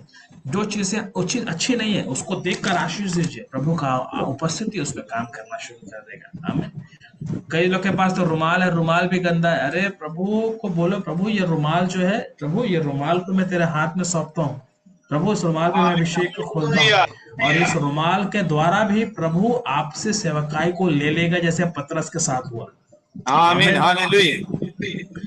कई लोगों को परछाई पसंद नहीं है, परछाई को देख के डरते हैं। याद रखना, यही परछाई जिससे आप डरते हैं, कल यही परछाई आपके द्वारा, आपके प्रभु आपके परछाई को लोगों को चंगा करने का काम कर सकता है। आमीन, हालेलुया। आमीन। ये है अभिषेक का महत्व। अभी मैं याजकी और राजकी के विषय में तो गया ही नहीं, मैं सिर्फ अभी आपको सिर्फ विश्वासी का अभिषेक के बारे में बता रहा हूँ। ये विश्वासी का अभिषेक है। आमीन। जब आप ईमानदारी से विश्वास करते हैं, विश्वास योग्यता में बढ़ते हैं, अपने विश्वासी होने के अभिषेक में आप लगातार बढ़ते हैं, याद रखना वहीं से चिन्ह और चमत्कार शुरू हो जाते हैं। आमीन, हालेलुया। आपको, मुझे क्षमा करेगा लेकिन एक बात बोल रहा हूँ, आपको चमत्कार करने के लिए, बीमारों को चंगा करने के लिए पास्टर बनने की जरूरत नहीं है, उससे पहले ही चीजें शुरू हो जाती है। लेकिन जब आप पासवानी की सेवकाई में जाते हैं, याजक की सेवकाई में जाते हैं, आप और ज्यादा जिम्मेदार हो जाते हैं, आमीन, और ज्यादा हालेलुया। आपके अंदर जिम्मेदारी आ जाती है। आज क्यों बहुत सारे लोग पासवान नहीं है मालूम है? क्योंकि उसकी जिम्मेदारी और उसका सवाल जो पूछा जाना, स्वर्ग के राज्य में लेखा जो दिया जाना है, एक विश्वासी से ज्यादा है। ये सबके बस की बात नहीं है पासवानी सेवकाई। आज की मैं आपको बोलना चाहता हूँ मेरे प्रियो, अपने पासवानों की आप इज्जत करें, क्योंकि अगर वो नहीं होते तो शायद आप ना होते। विश्वासी का अभिषेक आपको ईमानदार बनाता है। आपका विश्वासी का अभिषेक आपके लिए प्रभु, जो जब आप अपने पासवानों के अधीन रहते हैं, उनका आदर करते हैं, यही आदर यीशु तक पहुंचता है। जब आप अपने पासवानों को भेंट देते हैं, यही भेंट स्वर्ग तक यीशु के पास जाता है। कुरनेलियुस ने हमेशा भेंट दिया, लेकिन स्वर्ग से उत्तर क्या आता है कि कुरनेलियुस तेरे भेंट ग्रहण योग्य हुए हैं, प्रभु तक पहुंचे हैं। कैसे पहुंचा? स्वर्ग तक का कोई रास्ता नहीं है, लेकिन उसने भेंट प्रेरितों को दिया था, यीशु को देख कर दिया था। आज जितने विश्वासी इस कलीसिया में जुड़े हैं, मैं सबको कहना चाहता हूँ, जो अभिषेक आपके अंदर है, विश्वास योग्य रहिए। आमीन। विश्वास योग्य रहिए और प्रभु आपको बढ़ाएगा। वचन में आगे लिखा हुआ है, वे बीमारों पर हाथ रखेंगे और वो क्या हो जाएंगे? चंगे हो जाएंगे। मेरे प्रिय, मैं आपको बताना चाहता हूँ, आप और मैं जो है, जब हम एक विश्वासी बनते हैं, जब हम यीशु को उद्धारकर्ता के रूप में ग्रहण करते हैं और उसके बाद फिर हम बपतिस्मा लेते हैं और परमेश्वर के आत्मा का दान पाते हैं, उसी दिन अभिषेक हमारे जीवन में होता है और हमारा हाथ, हमारा शरीर जो है वो यीशु के लिए काम में आना शुरू हो जाता है। उसी दिन से पवित्र आत्मा अपने सेवकाई को लेना शुरू। वचन में लिखा है कि परमेश्वर ने हमसे मेल मिलाप कर लिया और हमें मेल मिलाप की सेवा को प्रभु ने हमें सौंप दिया है। आज के दोपहर में आपको उत्साहित करना चाहता हूँ। आपको मालूम है कितनों ने दूध का टैंकर देखा है? दूध का टैंकर देखे हैं आप में से? हाथ उठा दीजिए, देखे हैं तो। ओके। पेट्रोल का टैंकर देखे हैं? हमें ऐसे ही परमेश्वर का भी एक टैंकर है, ठीक है? परमेश्वर का कंटेनर है और वो कौन है? आप और मैं है। हालेलुया। हालेलुया। अभी एक बात बताओ, जोर से बोले हालेलुया। पूरा भवन बोले जोर से हालेलुया। आप एक बात बताएं, जब भी आप ऐसे रास्ते में जा रहे हैं जो बहुत सूखा है, दूध का टैंकर फट गया तो क्या होगा? उस पूरे एरिया को, जहां वो टैंकर फटेगा तो पूरा दूध में कर देगा, राइट? एक पेट्रोल का टैंकर अगर जा रहा होगा रास्ते में, अगर एक छेद भी होगा, उसमें आग लग गई तो क्या होगा? और पूरा टैंकर इतना बड़ा ब्लास्ट होगा कि आसपास के पूरे एरिया को जला के राख कर देगा। सेम थिंग, आप उस जीवते परमेश्वर का कंटेनर हैं जो संसार को उद्धार दे सकता है। आप एक ऐसा कंटेनर है परमेश्वर का, ऐसे परमेश्वर को कैरी करने वाले पात्र हैं जो एक क्या 1,00,000 लोगों को जीवन दे सकता है। आमीन। और परमेश्वर यही करने जा रहे हैं। आज 1,000, 2,000, 3,000 लोग कलीसिया में हैं। परमेश्वर आने वाले दिनों में लाखों को भर देगा और ये कलीसिया उसको संभाल नहीं पाएगी। प्रभु ऐसा करने जा रहा है यीशु के नाम में। आमीन। आज के शाम में आपको उत्साहित करना चाह रहा हूँ। यस आप यस। परमेश्वर को कैरी करने वाले लोग हैं, आप परमेश्वर को लेकर चलने वाले लोग हैं। बोले, मैं परमेश्वर की उपस्थिति को लेकर चलने वाला व्यक्ति हूँ। हमें हमें परमेश्वर के उपस्थिति को लेकर चलने वाले। अगर आप सोचें, क्या आप ऐसे जगहों में प्रभु को लेकर जाएंगे जैसे जो वचन के विरोध में है? दो बहनें बैठी हैं, चुगली कर रही हैं, आप भी बैठ के उनके साथ चुगली कर रहे हैं, तो परमेश्वर चुगली करना पसंद करेगा क्या? नहीं। दो लोग बैठे हैं और बोल रहे हैं, अरे यार वो भाई अच्छा नहीं है, वो भाई ऐसा करता है, वो पास्टर साहब ऐसे करते, क्या परमेश्वर ये सब बात करना पसंद करेगा? नहीं। आप किसी के लिए जालसाजी कर रहे हैं, बोलेंगे कि अरे नहीं यार, उसको तो ना ऐसा गिराना है, बोला ऐसे ऐसे करबो तब बोला मजा ही। ये सब बात करने में क्या परमेश्वर इंटरेस्टेड है? नहीं। अगर आप विश्वास करते हैं कि प्रभु को मैं लेके चल रहा हूं, तो उन बातों को करना शुरू करें जो परमेश्वर चाहता है। आज बहुत सारे विश्वासी लोग क्यों नहीं बढ़ रहे मालूम है? क्योंकि वो पहला चीज तो वो जानते नहीं कि वो परमेश्वर के आत्मा को, प्रभु के उपस्थिति को कैरी करके चल रहे हैं, लेकर चल रहे हैं। और जो लोग जानते हैं वो इस बात को, वो कभी भी पवित्र आत्मा, दूसरा जो लोग हैं, जो लोग कभी नहीं बढ़ते हैं आत्मा में, हमेशा आशीषित होने के बावजूद श्रापित जीवन जी रहे हैं, वो कौन लोग हैं? जो परमेश्वर की उपस्थिति जो उनके अंदर है उसका इज्जत नहीं करते, आदर नहीं करते या गंभीर नहीं रहते। आज के दोपहर में मैं आपको सिखाना चाहता हूँ प्रभु की उपस्थिति और प्रभु के आत्मा के प्रति गंभीर होना है आपको। आप दूध पीते बच्चे नहीं हैं, आप जो आपको हर चीजों को सिखाना पड़ेगा। आप लगातार वचन को सीख रहे हैं, लगातार प्रार्थना कर रहे हैं, लगातार उपवास में बैठ रहे हैं। ये एक परिपक्व व्यक्ति की निशानी है, उपवास करना। ये एक परिपक्व व्यक्ति की निशानी है जो लगातार कलीसिया को एक सही डायरेक्शन में लेकर चले। यह परिपक्व व्यक्ति की निशानी है जो अपने आप को छोड़कर प्रभु के उपस्थिति में बैठना पसंद करता है। यह परिपक्वता की निशानी है, उस परिपक्वता में आप लोग बढ़ रहे हैं। इसलिए प्रभु के आत्मा का सम्मान हमको करना है और साथ ही साथ उसके लिए हमको गंभीर रहना है। एक बार ऐसा हुआ था कि मैं एक दिन एक जगह बहुत एक बड़ी मीटिंग में मैं गया था, प्रचार करने के लिए मुझे अवसर दिया था।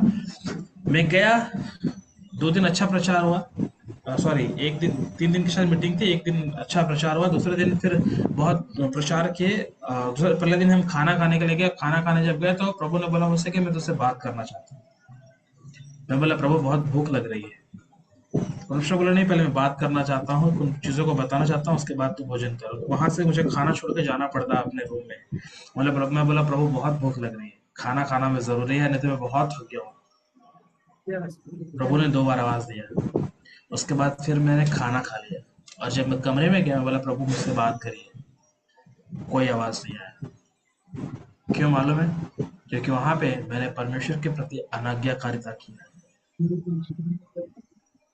आज की शाम दोपहर में आपको बोलना चाह रहा हूँ, अगर आप प्रभु के प्रति अनाज्ञाकारिता करेंगे, अनाज्ञाकारी हो जाएंगे, कभी भी प्रभु से आप जवाब नहीं पाएंगे।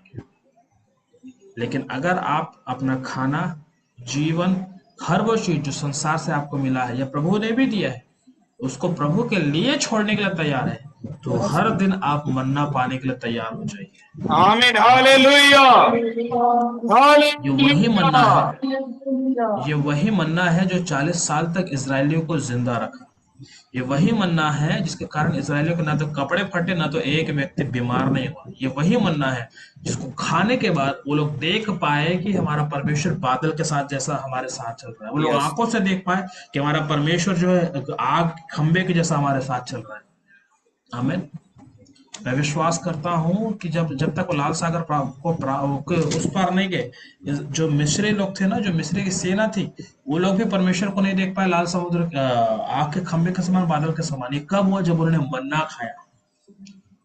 आज के शाम में सॉरी दोपहर में आपको बताना चाहता हूँ मेरे प्रिय, अगर आप मन्ना अर्थात परमेश्वर का प्रकाशन को ज्यादा से ज्यादा खाएंगे, ज्यादा से ज्यादा उसका प्रकाशन का सेवन करेंगे, यस, ज्यादा से यस, ज्यादा प्रकाशन पर पाएंगे, आमीन, आप अपनी हालेलुया। आंखों के इससे आज से आपके आंख की रोशनी बढ़ेगी। आपको मालूम है कि आपकी आंख की रोशनी को कैसे बढ़ाया जाता है? लोग बोलते हैं कि आई ड्रॉप डालना चाहिए, क्या बोलने से, ज्यादा गाजर खाना चाहिए जिसमें विटामिन ए हो, वो चीजों को खाना चाहिए। क्यों? उससे आंख मजबूत होती है, आंखों की रोशनी बढ़ती है। सेम थिंग, जब आप जितना ज्यादा से ज्यादा आप परमेश्वर के वचन को पढ़ते हैं, मन्ना को लेते हैं, उतना ज्यादा आपकी आत्मिक इंद्रियां खुलते चली जाती है यीशु के नाम में।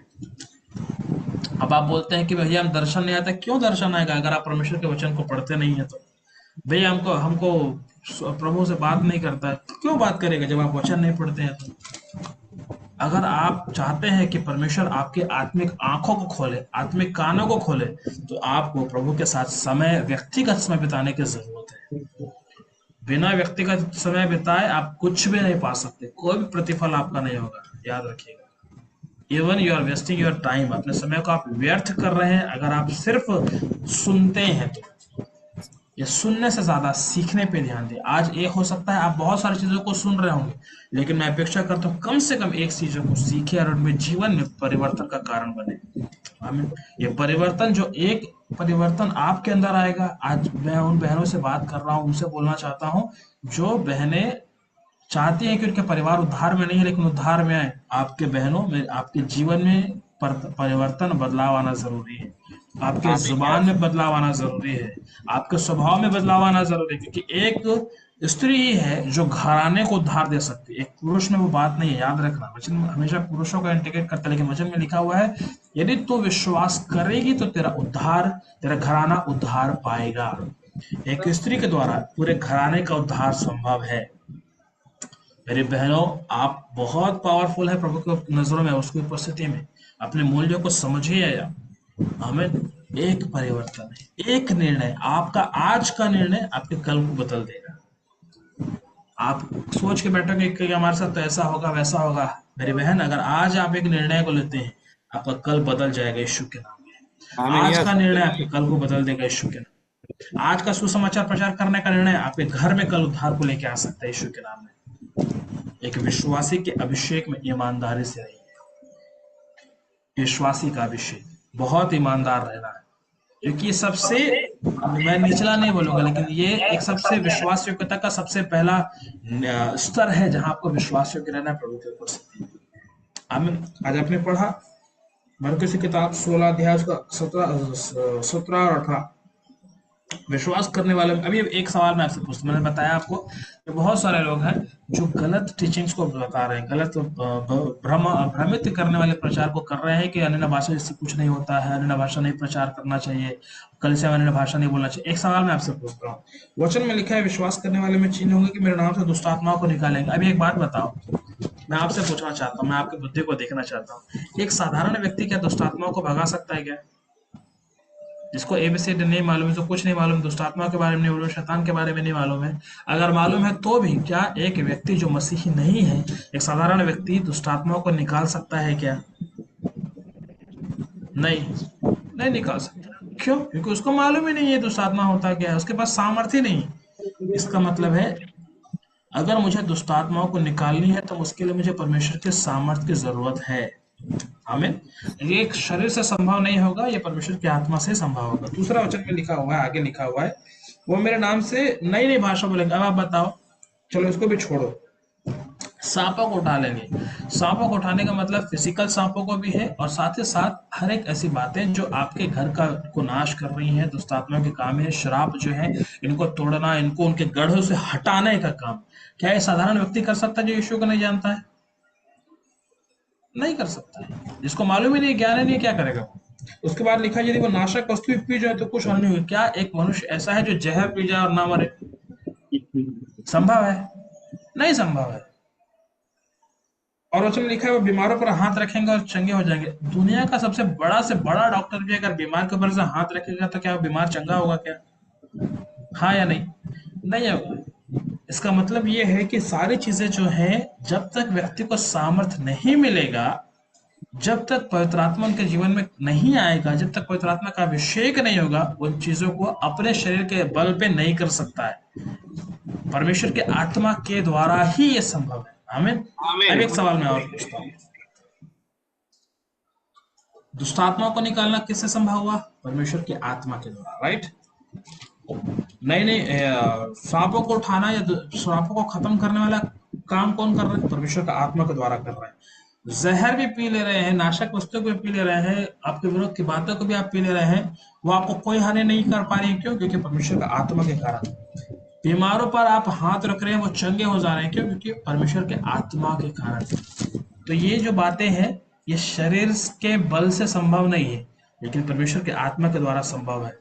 इसीलिए वचन में लिखा जब पवित्र आत्मा आएगा तब तुम सामर्थ पाओगे, लिखा हुआ है। मैं पढ़ देता हूँ आपके लिए, प्रेरितों के काम।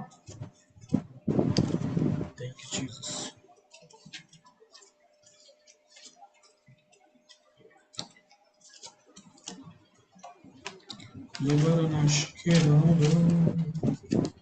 प्रेरितों के काम के 2 अध्याय में लिखा हुआ है।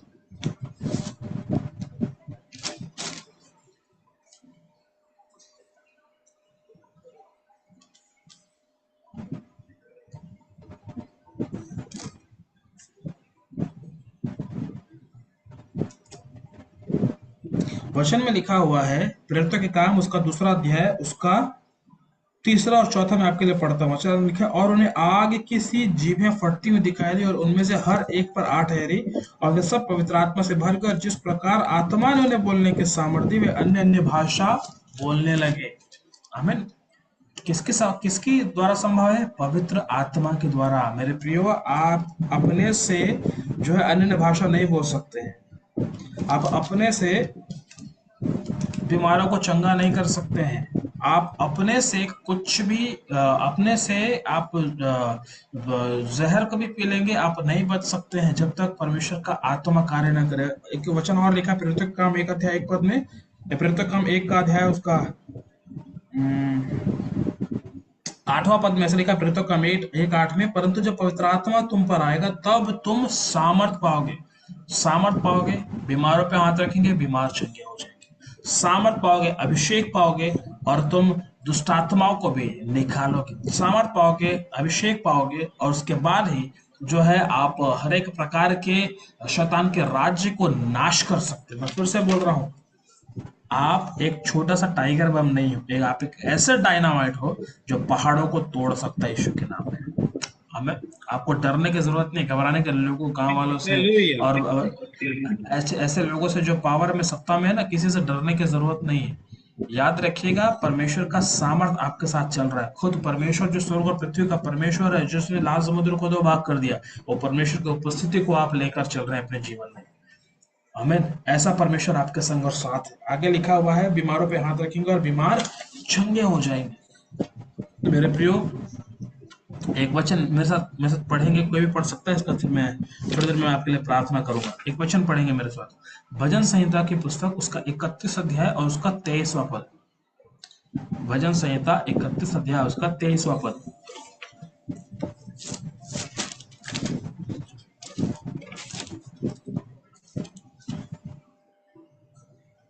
भजन 31 उसका 23।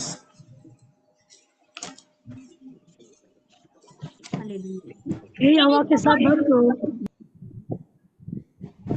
हे यहोवा के सब भक्तों, प्रेम रखो। यहोवा सच्चे लोगों की तो रक्षा करता है, परंतु जो अहंकार करता है को वह भली बातें बता देता है। आमीन, हालेलुया। वचन में आमीन। लिखा है, हे यहोवा के सब भक्तों उससे प्रेम रखो।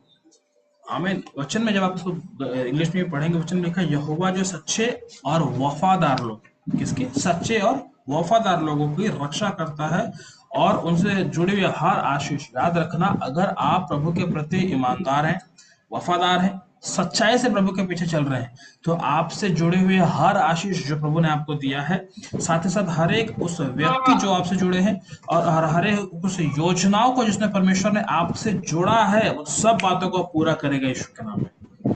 हमें हर एक आशीषों को प्रभु ने जो वायदा किया पूरा करेगा। हर एक व्यक्ति जो आपके साथ जुड़े है वो भी आशीष पाएगा। हर एक योजना जो प्रभु ने आपसे बात की है, साझा की है, उन सब बातों को पूरा करेगा। कब? जब आप विश्वास योग्य ठहरेंगे अपने विश्वासी होने के अभिषेक में।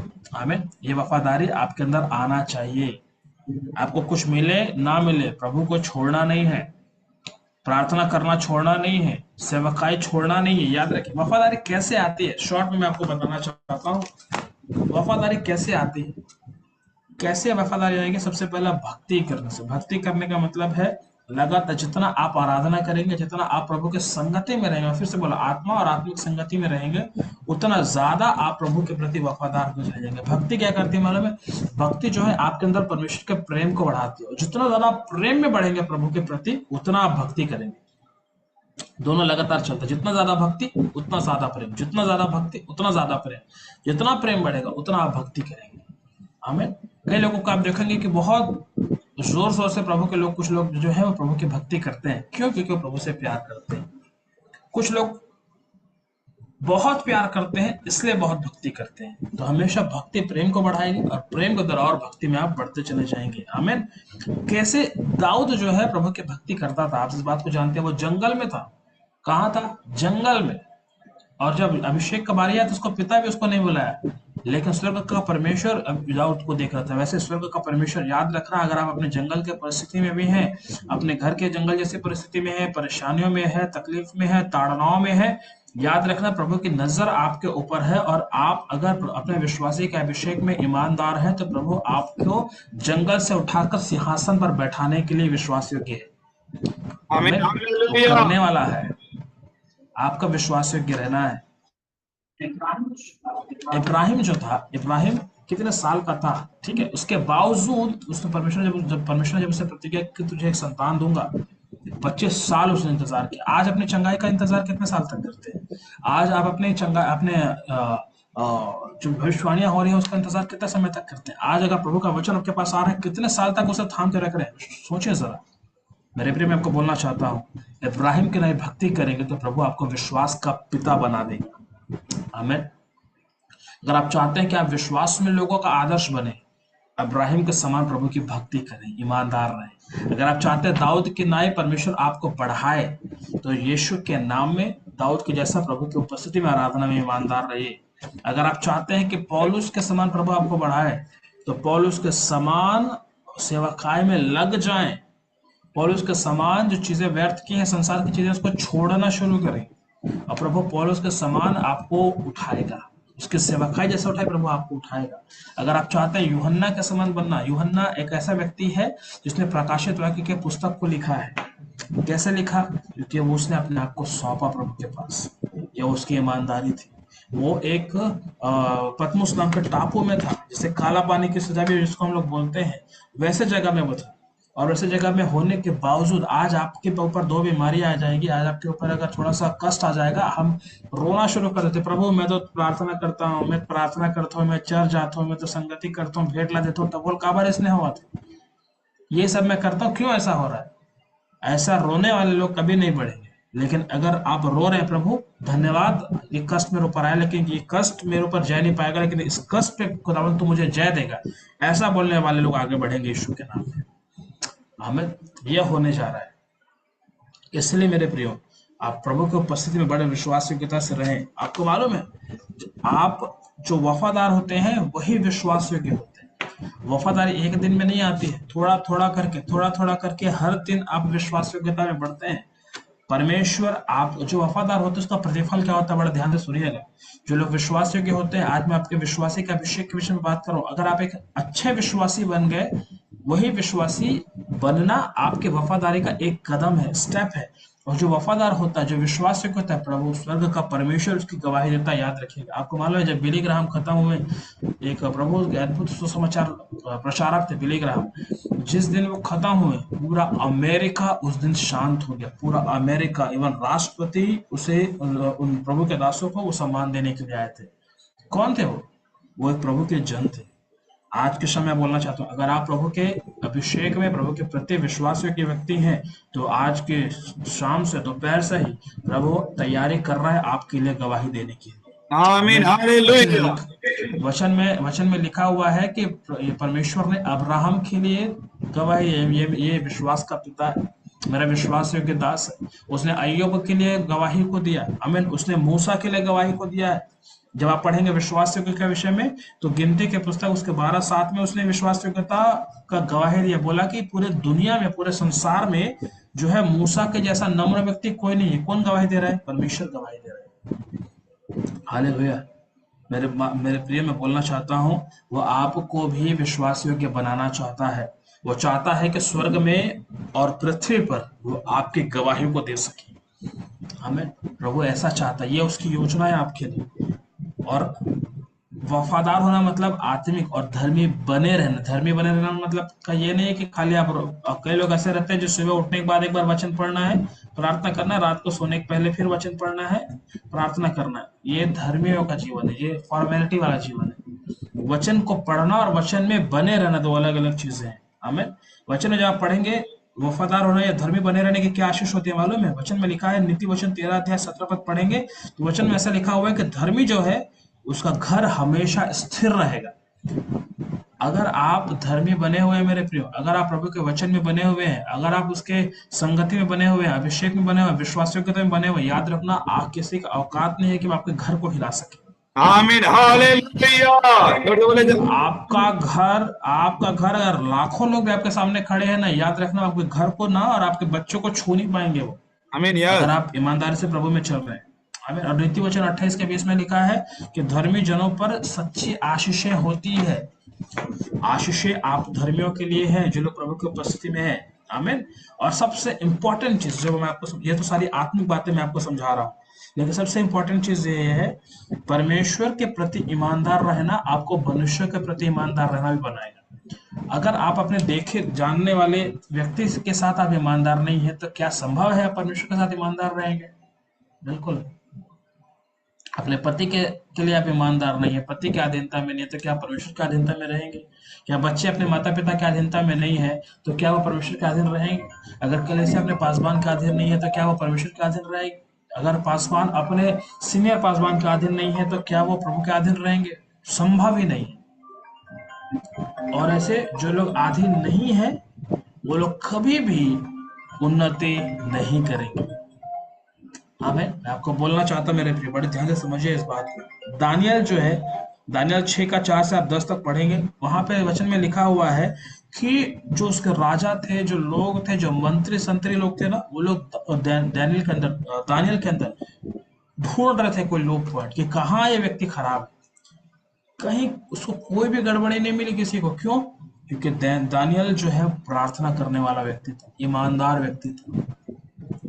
जो लोग प्रार्थना नहीं करते, जिनका प्रार्थना 2 मिनट का, 5 मिनट का, 7 मिनट का प्रार्थना है, वो लोगों से मैं कहना चाहता हूँ, आप प्रार्थना करोगे, प्रार्थना आपको ईमानदार बनाएगा। आमीन।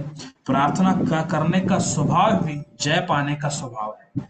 जो लोग प्रार्थना नहीं कर सकते, कभी उम्मीद मत करिए कि चंगाई आपके जीवन में आएगी। अब आप बोल रहे हैं भैया हमारे घर में बीमारी है, हमारे घर में ये फलाना फलाना समस्या चल रही है, पास्टर साहब आप उपवास के साथ प्रार्थना कर रहे हैं और खुद घर जाके गले तक खाक बैठेंगे। अब पास्टर आपको बोल रहे हैं आप प्रभु के दास आप उपवास प्रार्थना करिएगा, ऐसे लोग कभी प्रतिफल नहीं पाएंगे। पास्टर साहब आपके लिए प्रार्थना करेंगे, लेकिन उससे ज्यादा युद्ध लड़ने की जवाबदारी आपकी है। आमीन। आपको लड़ाई करना है। अब आपको कहाँ कहाँ ईमानदार रहना, सबसे इंपॉर्टेंट चीज सुनिए। सबसे पहला चीज, जहां अगर आप काम करते, चाहे वो खेती किसानी हो, चाहे आपका जॉब हो, चाहे वो आपका स्कूल हो, आपका कॉलेज हो, जहां भी आप रखे गए हैं काम करने के लिए, उन सब जगह में आपको ईमानदार रहना। आपके कलीसिया में अगर आपको कोई काम सौंपा गया है, आपको ईमानदार रहना है। जो बोला जा रहा है बिल्कुल साक्षर वैसा आपको करना है। दूसरा चीज, पति पत्नी में आप लोगों से कहना चाहता हूँ, अपने रिलेशनों में, अपने संबंधों में आपको ईमानदार रहना है। अगर आप अपने पति पत्नी के बीच संबंध में ईमानदार नहीं रहे, सब खत्म हो जाएगा। बच्चों को मैं बोलना चाह रहा हूँ, अपने बच्चों को सिखाएं अभी से माँ बाप के लिए ईमानदार रहना है। और सबसे खतरनाक रिश्ता जो है उनके विषय में बोल रहा हूँ, सास लोग अपने बहू के प्रति ईमानदार रहिए। अब सबसे बड़ा गड़बड़ यही आता है, औलाद में कतई कर, मतलब सामने अपने बहू के बहुत प्यार भरा शब्द रहेगा और पीछे जाके पूरा बुरा है। अगर ऐसी संगति, सास लोग अगर आप लोग ऐसी संगति में हो जो अपने घर के बहू की बुराई करते हैं, दूसरों के घर की बुराई करते हैं, मेरे ऐसे सभी सासों से मेरा निवेदन है, ऐसी संगति को छोड़ दीजिए। क्योंकि अगर जंगल में एक कोने में चिंगारी लगती है ना, वो आग आपके घर तक भी आएगी। मेरे प्रिय सास लोग, मेरी सास नहीं मतलब जो मेरी बहनें हैं जो सास है, उनसे मैं कहना चाहता हूँ संगति को छोड़ दो। एक अपनी बहू, जितनी बहुएं हैं जो अपने सास के साथ रहती है या नहीं भी रहती है, उनके प्रति ईमानदार रहना शुरू करो। जो आपके दोस्त है, फ्रेंड है, आत्मिक मित्र है, चाहे संसारिक मित्र है, उनके प्रति हमेशा ईमानदार रहो। अपने पासबान के प्रति ईमानदार रहो, अपने अगुओं के प्रति ईमानदार रहो। और साथ ही साथ जो सेवकाई में आप हैं, उस सेवकाई के साथ, जिस सेवकाई से जुड़े हुए हैं, उस सेवकाई के साथ ईमानदार रहिए। मैं बहुत धन्यवाद करता हूँ पास्टर एल.आर. साहू जी का, वो जीसस कॉल से जुड़े हुए हैं। और यीशु बुलाता है कि सेवकाई के साथ वो बहुत ईमानदारी से वो सेवा करते हैं। उनको मैंने एक फोन किया कि पास्टर आपको आना है, वो अपनी टीम को लेके आकर यहाँ पे उन्होंने प्रार्थना किया। और इस बात को जब सारा रिपोर्ट जब हम डॉक्टर पॉल तक भेजे, उस बात को देखकर बहुत ही आनंदित हुए। और रायपुर का प्रोग्राम, रायपुर का प्रार्थना एक बेस्ट प्रार्थना में गिना गया है। आमीन। मैं आपको बोलना चाहता हूँ, आपका छोटा छोटा निर्णय आपके जीवन में बड़े बड़े चेंजेस को, चमत्कार को लेके आता है, बड़े बड़े चमत्कार को लेके आता है। बड़े ध्यान से समझो, विश्वास योग्यता और वफादारी और आज्ञा पालन, बड़े ध्यान से सुनना। मेरे पीछे बोले, विश्वास योग्यता या वफादारी, ठीक है, विश्वास योग्यता या वफादारी और आज्ञा पालन। जब ये दोनों चीजें मिलती है ना, तब आप अधिकार को पाते हैं। आमीन। अधिकार पाते हैं। बोले मैं अधिकार पाता हूँ। कब अधिकार पाएंगे? जब आप विश्वास योग्यता और वफादारी दोनों एक ही चीज है, जब इसमें बढ़ेंगे और आज्ञा पालन, जो आपसे कहा जाए उसके प्रति आप ईमानदार रहें, आज्ञाकारी रहेंगे, आप अधिकार को पाएंगे। आमीन। हालेलुया। एक वचन मेरे साथ पढ़ेंगे, उसके बाद मैं आपके लिए प्रार्थना करता हूँ। शायद मेरा समय हो गया, मैं उसके बाद मैं दुआ करूंगा आपके लिए। लूका की किताब उसका 19 अध्याय उसका 17 पद, जिसे मिलता है बड़े ऊंचे सबसे पढ़े। लूका की किताब उसका 19 अध्याय उसका 17 पद।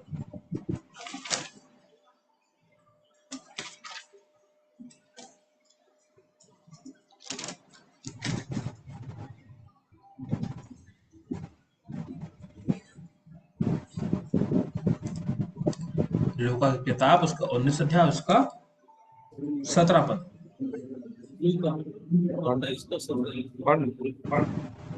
उसने उससे कहा, धन्य हे उत्तम दास, बहुत ही थोड़े में विश्वास को वृद्धि निकला, अब 10 नगरों पर अधिकार रख। आमीन हालेलुया। अभी अभी ये चीज मैं आपको बता रहा हूँ। मैंने आपको आज के शाम, सॉरी आज के दोपहर में बाहर क्योंकि हमेशा शाम को मेरी सभा रहती है, इसलिए मुझे बोलने की आदत हो गई, मुझे क्षमा करें। लेकिन आज के दोपहर में मैं आपको बताना चाहता हूँ, आज आपने सीखा है एक विश्वासी के अभिषेक में स्थिर रहना। आमीन। जब आप विश्वासी के अभिषेक में स्थिर रहते हैं, परमेश्वर आपके थ्रू काम करना चाहता है। ये सबसे पहला स्तर है एक विश्वास योग्यता का। जब तक एक बच्चा पहले दूसरे नहीं पढ़ता, कभी 5वीं 10वीं में नहीं जा सकता है। इसलिए अपने कम स्तर में विश्वासी का स्तर पहला स्तर है, जहां एक व्यक्ति मसीही बनने के लिए शुरू करता है। एक प्रेरित बनने की शुरुआत एक विश्वासी से शुरू होती है। एक भविष्यवक्ता बनने की शुरुआत एक विश्वासी के जीवन से शुरू होती है। प्रभु के दास जो पास्टर आर साहू जी हैं, पास्टर एच.आर. साहू जी हैं, और भी प्रभु के दास लोग हैं, सब विश्वासी जीवन के साथ उन्होंने शुरू किया, और आज वो याजक की सेवकाई भी है। सेम थिंग, विश्वासी के जीवन में विश्वासी के जीवन में विश्वास योग्य रहिए। और ये विश्वासी का जीवन यही खत्म नहीं होना है, आपको बढ़ते चले जाना है। विश्वासी से विश्वास योग्यता का सफर आपको पूरा करना है। और वचन में इसलिए लिखा हुआ है, जब आप पढ़े लूका 19:17 में से लिखा हुआ है, उसने उनसे कहा, हे उत्तम दास। आज जब आप एक जगह और पढ़ेंगे, यहाँ पे लिखा है हे विश्वास योग्य दास के विषय में लिखा हुआ है। और क्या लिखा, धन्य है तूने बहुत थोड़े में विश्वासी निकला, बहुत थोड़े में। हो सकता है आज आप लोग आपको प्रभु के राज्य में बोने के लिए कुछ नहीं, बहुत ज्यादा कुछ नहीं है, लेकिन आप थोड़े में प्रभु के लिए विश्वास योग्य हैं, आप बहुत में अधिकारी बनेंगे। हमें बहुत, अगर आप थोड़े में बीज में बो रहे हैं, थोड़ा धन प्रभु के राज्य में बो रहे हैं, परमेश्वर आपको आपके धन के अकॉर्डिंग 1000 गुना प्रतिफल को देने जा रहा है, जिसको आप संभालेंगे। कब? जब आप थोड़े से में विश्वास योग्य रहे। सबसे पहला चीज, अगर आप विश्वास योग्य हैं तो परमेश्वर आपको एक टाइटल देगा, एक उपनाम देगा, वो है उत्तम दास। जब आप स्वर्ग में हैं, लोगों के बीच में, पृथ्वी में, आप एक प्रभु का उत्तम दास के नाम से पहचाने जाएंगे। प्रभु दास जैसा मुझे कहते हैं लाल साहू जी कि प्रभु का उत्तम दास, मैं उनके मुंह से सुनता हूँ तो मैं इस बात को मुझे खुशी लगती है कि मेरा प्रभु मुझे इस नाम से आने वाले समय में सम्मानित करेगा। हमें सेम थिंग मैं आपको बोलना चाहता हूँ, आप सब एक उत्तम दास की बनने की ओर बढ़े, अग्रसर हो। आमीन आमीन। हालेलुया। साथ ही साथ प्रभु की महिमा हो। प्रभु ऐसा करने जा रहा है, और आपको बहुत सारे, थोड़े में अगर आपने विश्वास योग्य रहा ना, प्रभु आपको बहुत सारी चीजों में अधिकारी बनाने जाएगा, बहुत सारी चीजों में अधिकार को रखने वाले हैं। आमीन। प्रभु करेगा। दुष्टात्मा पे अधिकार, अपने आर्थिक चीजों पे अधिकार, अंधकार के राज्यों पर अधिकार, स्वर्ग पर अधिकार, स्वर्गदूतों पर अधिकार, सारा अधिकार आप रखने जाएंगे। कब? जब आप थोड़े से थोड़े बातों में विश्वासी के जीवन में विश्वास योग्य रहेंगे, तब उसके बाद आप पिता का प्रिय बन जाएंगे। वचन में लिखा हुआ है, साफ साफ लिखा है, हे उत्तम दास, तुझे तुझे धन्य है, बहुत सी थोड़े में विश्वासी निकला। मेरे प्रियो, आप जो है पिता का प्रिय बन जाएंगे अगर आप उसके प्रति ईमानदार रहेंगे तो। और अंतिम बात, आप एक आदर्श बनेंगे। हालेलुया। प्रभु चाहता है कि आप इस संसार के लिए आदर्श बने। जो तर्रा से देख रहे हैं, प्रभु चाहता है कि आप तर्रा के लिए आदर्श का काम करें। आप जिन गांवों से देख रहे हैं, जिन शहरों से देख रहे हैं, प्रभु चाहता है कि उन गांवों में, उन शहरों में आप एक आदर्श बने, और लोग आपका एग्जाम्पल दे कि हाँ, उस बहन से सीखो, उस भाई से सीखो। ऐसा जिया जाता है जीवन, ऐसा होता है मसीही जीवन। हमें, मैं आज के शाम आपसे, आज के दोपहर में आपसे बहुत उत्साहित करने के लिए मैं समय को मैंने आपको दिया कि अपने विश्वासी जीवन में, विश्वासी के अभिषेक में खड़े रहें। आप छोटा मोटा छुटकी फुटकी बम नहीं, आप डायनामाइट है जो पूरे पहाड़ को तोड़ के रख सकता है। हमें अपने आप को बिल्कुल पे हल्के मत लीजिए। आपके अंदर वो अभिषेक है जो शेर को 2 भाग कर सकता है, चीर सकता है, फाड़ सकता है। हालेलुया। आपके अंदर वो अभिषेक है जो आपके अंदर वो अभिषेक है जो शिमशोन के अंदर था। आपके अंदर वो अभिषेक है जो लाल समुद्र को 2 भाग कर सकता है। आपके अंदर वो अभिषेक है जो 4 दिन के 8 दिन के मुर्दा को जिंदा कर सकता है। हमें वो अभिषेक में चलने वाले लोग हैं आप लोग। ये है विश्वासी का अभिषेक। जहां कहीं बीमार दिखते हैं, लग जाओ प्रार्थना करने के लिए। आइए, आओ तुम्हारे लिए मैं प्रार्थना करता हूँ। प्रार्थना करिए उसके लिए, वो चंगा होगा, प्रभु की महिमा होगी। जहां दुष्टात्मा ग्रसित लग रहा है, ठीक है, मैं आपके लिए प्रार्थना करूंगा। कई बार हम लोग भागते हैं, भागना नहीं है। जैसा आप खड़े रहना, बस आप खड़े रहिएगा, अभिषेक आपके अंदर से काम करेगा, दुष्टात्मा छोड़ के भागेंगे। हमें ये प्रभु का संदेश आपके लिए, मैं आपके लिए प्रार्थना करता हूँ।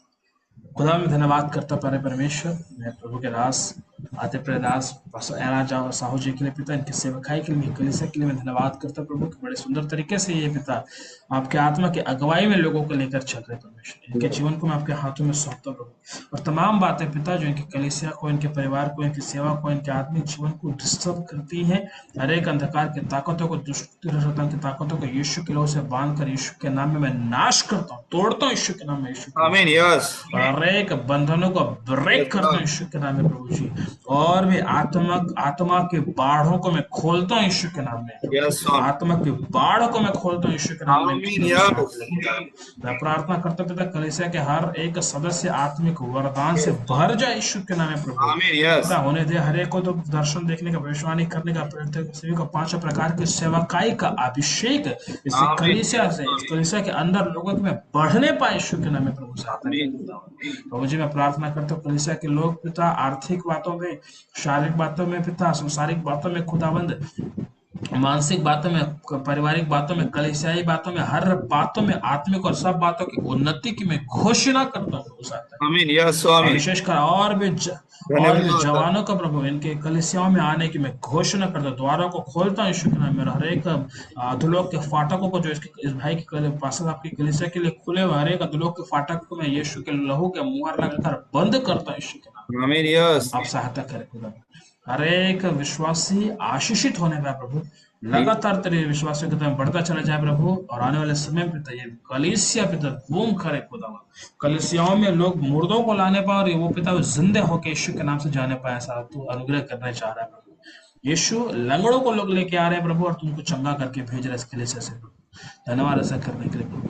नाना प्रकार के चिन्ह और चमत्कारों को तो इस कलीसिया से पिता लोगों के जीवन में दिखाने जा रहे हैं, धन्यवाद करते हो। साथ ही साथ ऐसे प्रभु कई चीजें जिसके कारण कलीसिया टूट सकती है प्रभु, कलीसिया के लोग बिखरते हैं, हर एक ऐसी बातों को प्रभु तो दूर कर रहा है, मैं धन्यवाद करता हूँ, सॉल्व कर रहा है, मैं धन्यवाद करता हूँ। हर एक ऐसी चीजें जो पिता इस कलीसिया के विरोध में नाश करता प्रभु, तो सहायता करें इनके परिवार को, इनके कलीसिया को आपके लोगों में सब, तो जितने इनके अंदर जो अगुवे लोग हैं प्रभु, उनके जीवनों को भी, उनके घर को भी आपके हाथों में सौंपते प्रभु। आप उनको भी बढ़ाने जा रहे हैं, और एलिशा के समान उनको दुगना अभिषेक में इस्तेमाल करने जा रहे हैं, धन्यवाद करते प्रभु।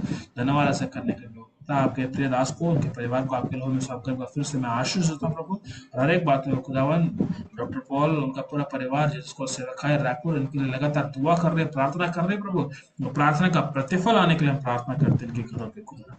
धन्यवाद ऐसा करने सारे बात में आदर और महिमा हम आपको देते हैं यीशु मसीह के नाम में, आमीन। आमीन। आमीन। थैंक यू प्रभु के दास, अति प्रिय दास, बहुत बहुत धन्यवाद। स्पीकर को आइए हम परमेश्वर के दास को बहुत ही आशीर्वाद प्रार्थना कर रहा है, और जो मैं की ओर से हम बहुत ही धन्यवाद करते हैं और विश्वास करते हैं कि परमेश्वर की उपस्थिति एक भारी मात्रा में बल के साथ उतर रहे हैं। और मैं विश्वास करता हूँ एक एक विश्वासियों को, एक एक बहनों को, एक एक भाइयों को परमेश्वर अत्यधिक आने वाले दिनों में एक भारी मात्रा में इस्तेमाल करने जा रहे हैं। सचमुच में परमेश्वर के दास को मैं बहुत ही संपूर्ण हृदय से मैं धन्यवाद करता हूं। इस ग्रामीण क्षेत्र में, इस देहात में एक भयानक एक बेदारी को मैं महसूस कर रहा हूं, और घर घर में हर एक बहनों को, हर भाइयों को परमेश्वर के दास ने आत्मिक रूप से और शारीरिक रूप से और भौतिक रूप से अत्यधिक उत्साहित करने का प्रयास किया। और मैं विश्वास करता हूं प्रभु की आत्मा यहाँ पर है। और सोचो मेरे प्रियो, आज ये जुम्मे में आज प्रभु के दास ने 1.5-2 घंटे में, कम समय में अत्यधिक अपने कीमती समय को आज परमेश्वर के अलौकिक वचन के द्वारा सचमुच में आपके अधिकार को आपको याद दिलाया। कितनी बड़ी बात है। लोग सोचते हैं नहीं पास्टर साहब प्रार्थना करेंगे, भैया प्रार्थना करेंगे, अंकल प्रार्थना करेंगे, लेकिन प्रभु के दास ने एक चीज कहा, ईमानदारी, वफादारी, आज्ञाकारिता। तब परमेश्वर के दास ने मरकुस 16:17 में कहा, विश्वास करने वालों में ये चिन्ह होंगे। ये कोई खिलौना नहीं है मेरे भाई मेरे बहनों, ये परमेश्वर का वचन है। और विश्वास करने वालों में ये चिन्ह होंगे। कितनी बड़ी बात परमेश्वर ने कहा। कोई मनुष्य नहीं कह सकता है तुम मुझ पर विश्वास करो मैं तुम्हें सामर्थ दूंगा। कोई बड़े प्रधानमंत्री नहीं कह सकता है, राष्ट्रपति नहीं कह सकता है, जज मजिस्ट्रेट नहीं कह सकता है आप मुझ पर विश्वास करो मैं तुम्हें अधिकार दूंगा।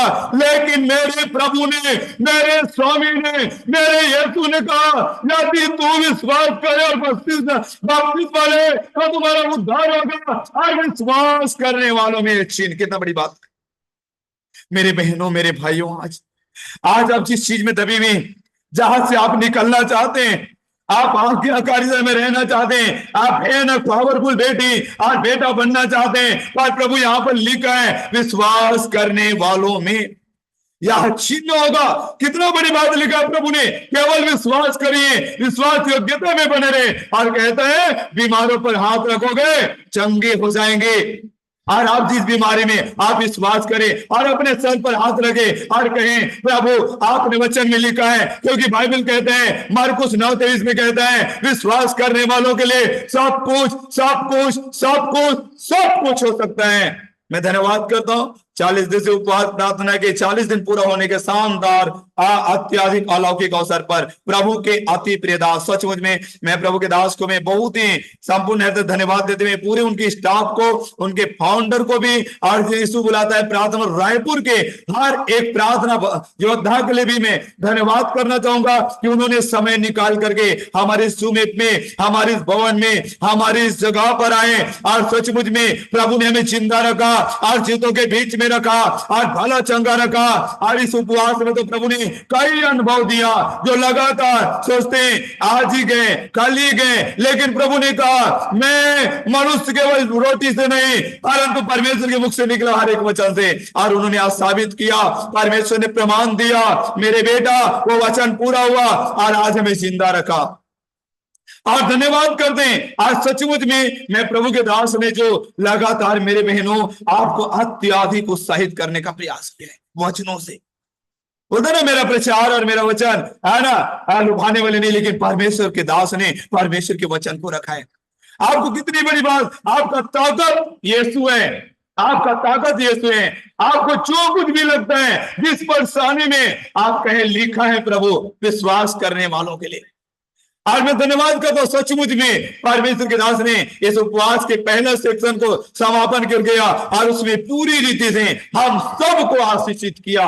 मैं इसके बदले में मैं धन्यवाद करूंगा प्रभु का, प्रभु के दास का भी धन्यवाद, उनके पूरे स्टाफ का धन्यवाद, उनके फाउंडर का धन्यवाद जो उपवास प्रार्थना और प्रार्थना और प्रार्थना और प्रार्थना और प्रार्थना और प्रभु के साथ संगति, आत्मिक संगति, आत्मा में भी और मन में भी और बुद्धि से भी आप प्रार्थना करें। आज सचमुच आज के बाद एक शाम को एक बड़ी गवाही लेके आ रहे हैं। मैं महसूस कर रहा हूं मैं खुद एक जिंदा गवाह। सोचो आज मैं सोच रहा था और मैं सोचा आज कैसे प्रार्थना करेंगे, आज तो और ज्यादा दुर्बल लग रहा था, लेकिन जैसे प्रभु के दास ने प्रचार किया, आराधना आरंभ किया, हमारे अंदर बल आ गया, सामर्थ आ गया और हमने महसूस किया परमेश्वर बहुत बड़े काम करने जा रहे हैं। थैंक यू प्रभु के दास, आपका बहुत बहुत धन्यवाद करते हैं। और कृपया करके हमारे भाई बहन लोग 5 बजे फिर से आएंगे और प्रभु के दास जितेंद्र सालोमन और उनकी पत्नी बहन नीलिमा सालोमन दोनों मिलकर के आराधना प्रार्थना और वचन की सेवकाई करेंगे। सो मैं बहुत बहुत धन्यवाद करना चाहूंगा सब भाई बहनों को। और यहीं पर हम आज के उपवास प्रार्थना के पहले दिन है ना 40 दिन पूरा होने पर पहला सेक्शन को समापन की ओर जा रहे हैं। सो आइए हम प्रभु में आखिरी प्रार्थना प्रभु ने जो सिखाया वो करते हैं। हे हमारे पिता तो जो स्वर्ग में तेरा नाम पवित्र माना जाए, तेरा राज्य आए, तेरी इच्छा जैसे स्वर्ग में पूरी होती वैसे पृथ्वी पर पूरी हो। हमारे दिन भर की रोटी आज हमें दे, आज जिस प्रकार हमने अपने अपराधियों को क्षमा किया वैसे तू भी हमारे अपराधों को क्षमा कर। परीक्षा में ना ला परंतु बुराई से बचा, क्योंकि राज्य पराक्रम महिमा सदा तेरे हैं। आमीन आमीन। आप हमारे परमेश्वर का प्यार, प्रभु यीशु मसीह का अनुग्रह से पवित्र आत्मा का शांति और सहभागिता हम सबके साथ, जो उनके साथ परिवार के साथ, प्रभु यीशु मसीह के आर्जों में भी जुड़े हर एक भाई बहनों के साथ, पूरे विश्व के 353 देश के पुत्र लोगों के साथ, आप से लेकर सर्वदा तक प्रभु यीशु मसीह के दोबारा आगमन तक होती रहे। आमीन। धन्यवाद धन्यवाद धन्यवाद। अरे हालेलुया। तब तक के लिए विदा लेते हैं। हर माता और बहनों को बहुत बहुत धन्यवाद। आप लोगों का भी, आप लोगों ने अपने कीमती समय निकालकर उपवास प्रार्थना में शामिल हुए, इनके लिए हम बहुत बहुत धन्यवाद करते हैं। सबका रिकॉर्डिंग हो रहे हैं, यूट्यूब बन जाएंगे। सो 5 बजे फिर से आएंगे। जो जयपुर से आ रहे हैं प्रभु के दास है ना, राकेश सोलोमन परिवार का है, उनके भाई है छोटा बेहतरीन है, प्रभु के दास ने उनका परिचय दिया। बहुत बहुत धन्यवाद। आशीष भाई एक बार फिर से आपका धन्यवाद करते हैं। सब भाई बहनों का धन्यवाद करते हैं। तब तक के लिए विदा लेते हैं। लक्की जी यूट्यूब ओके करो।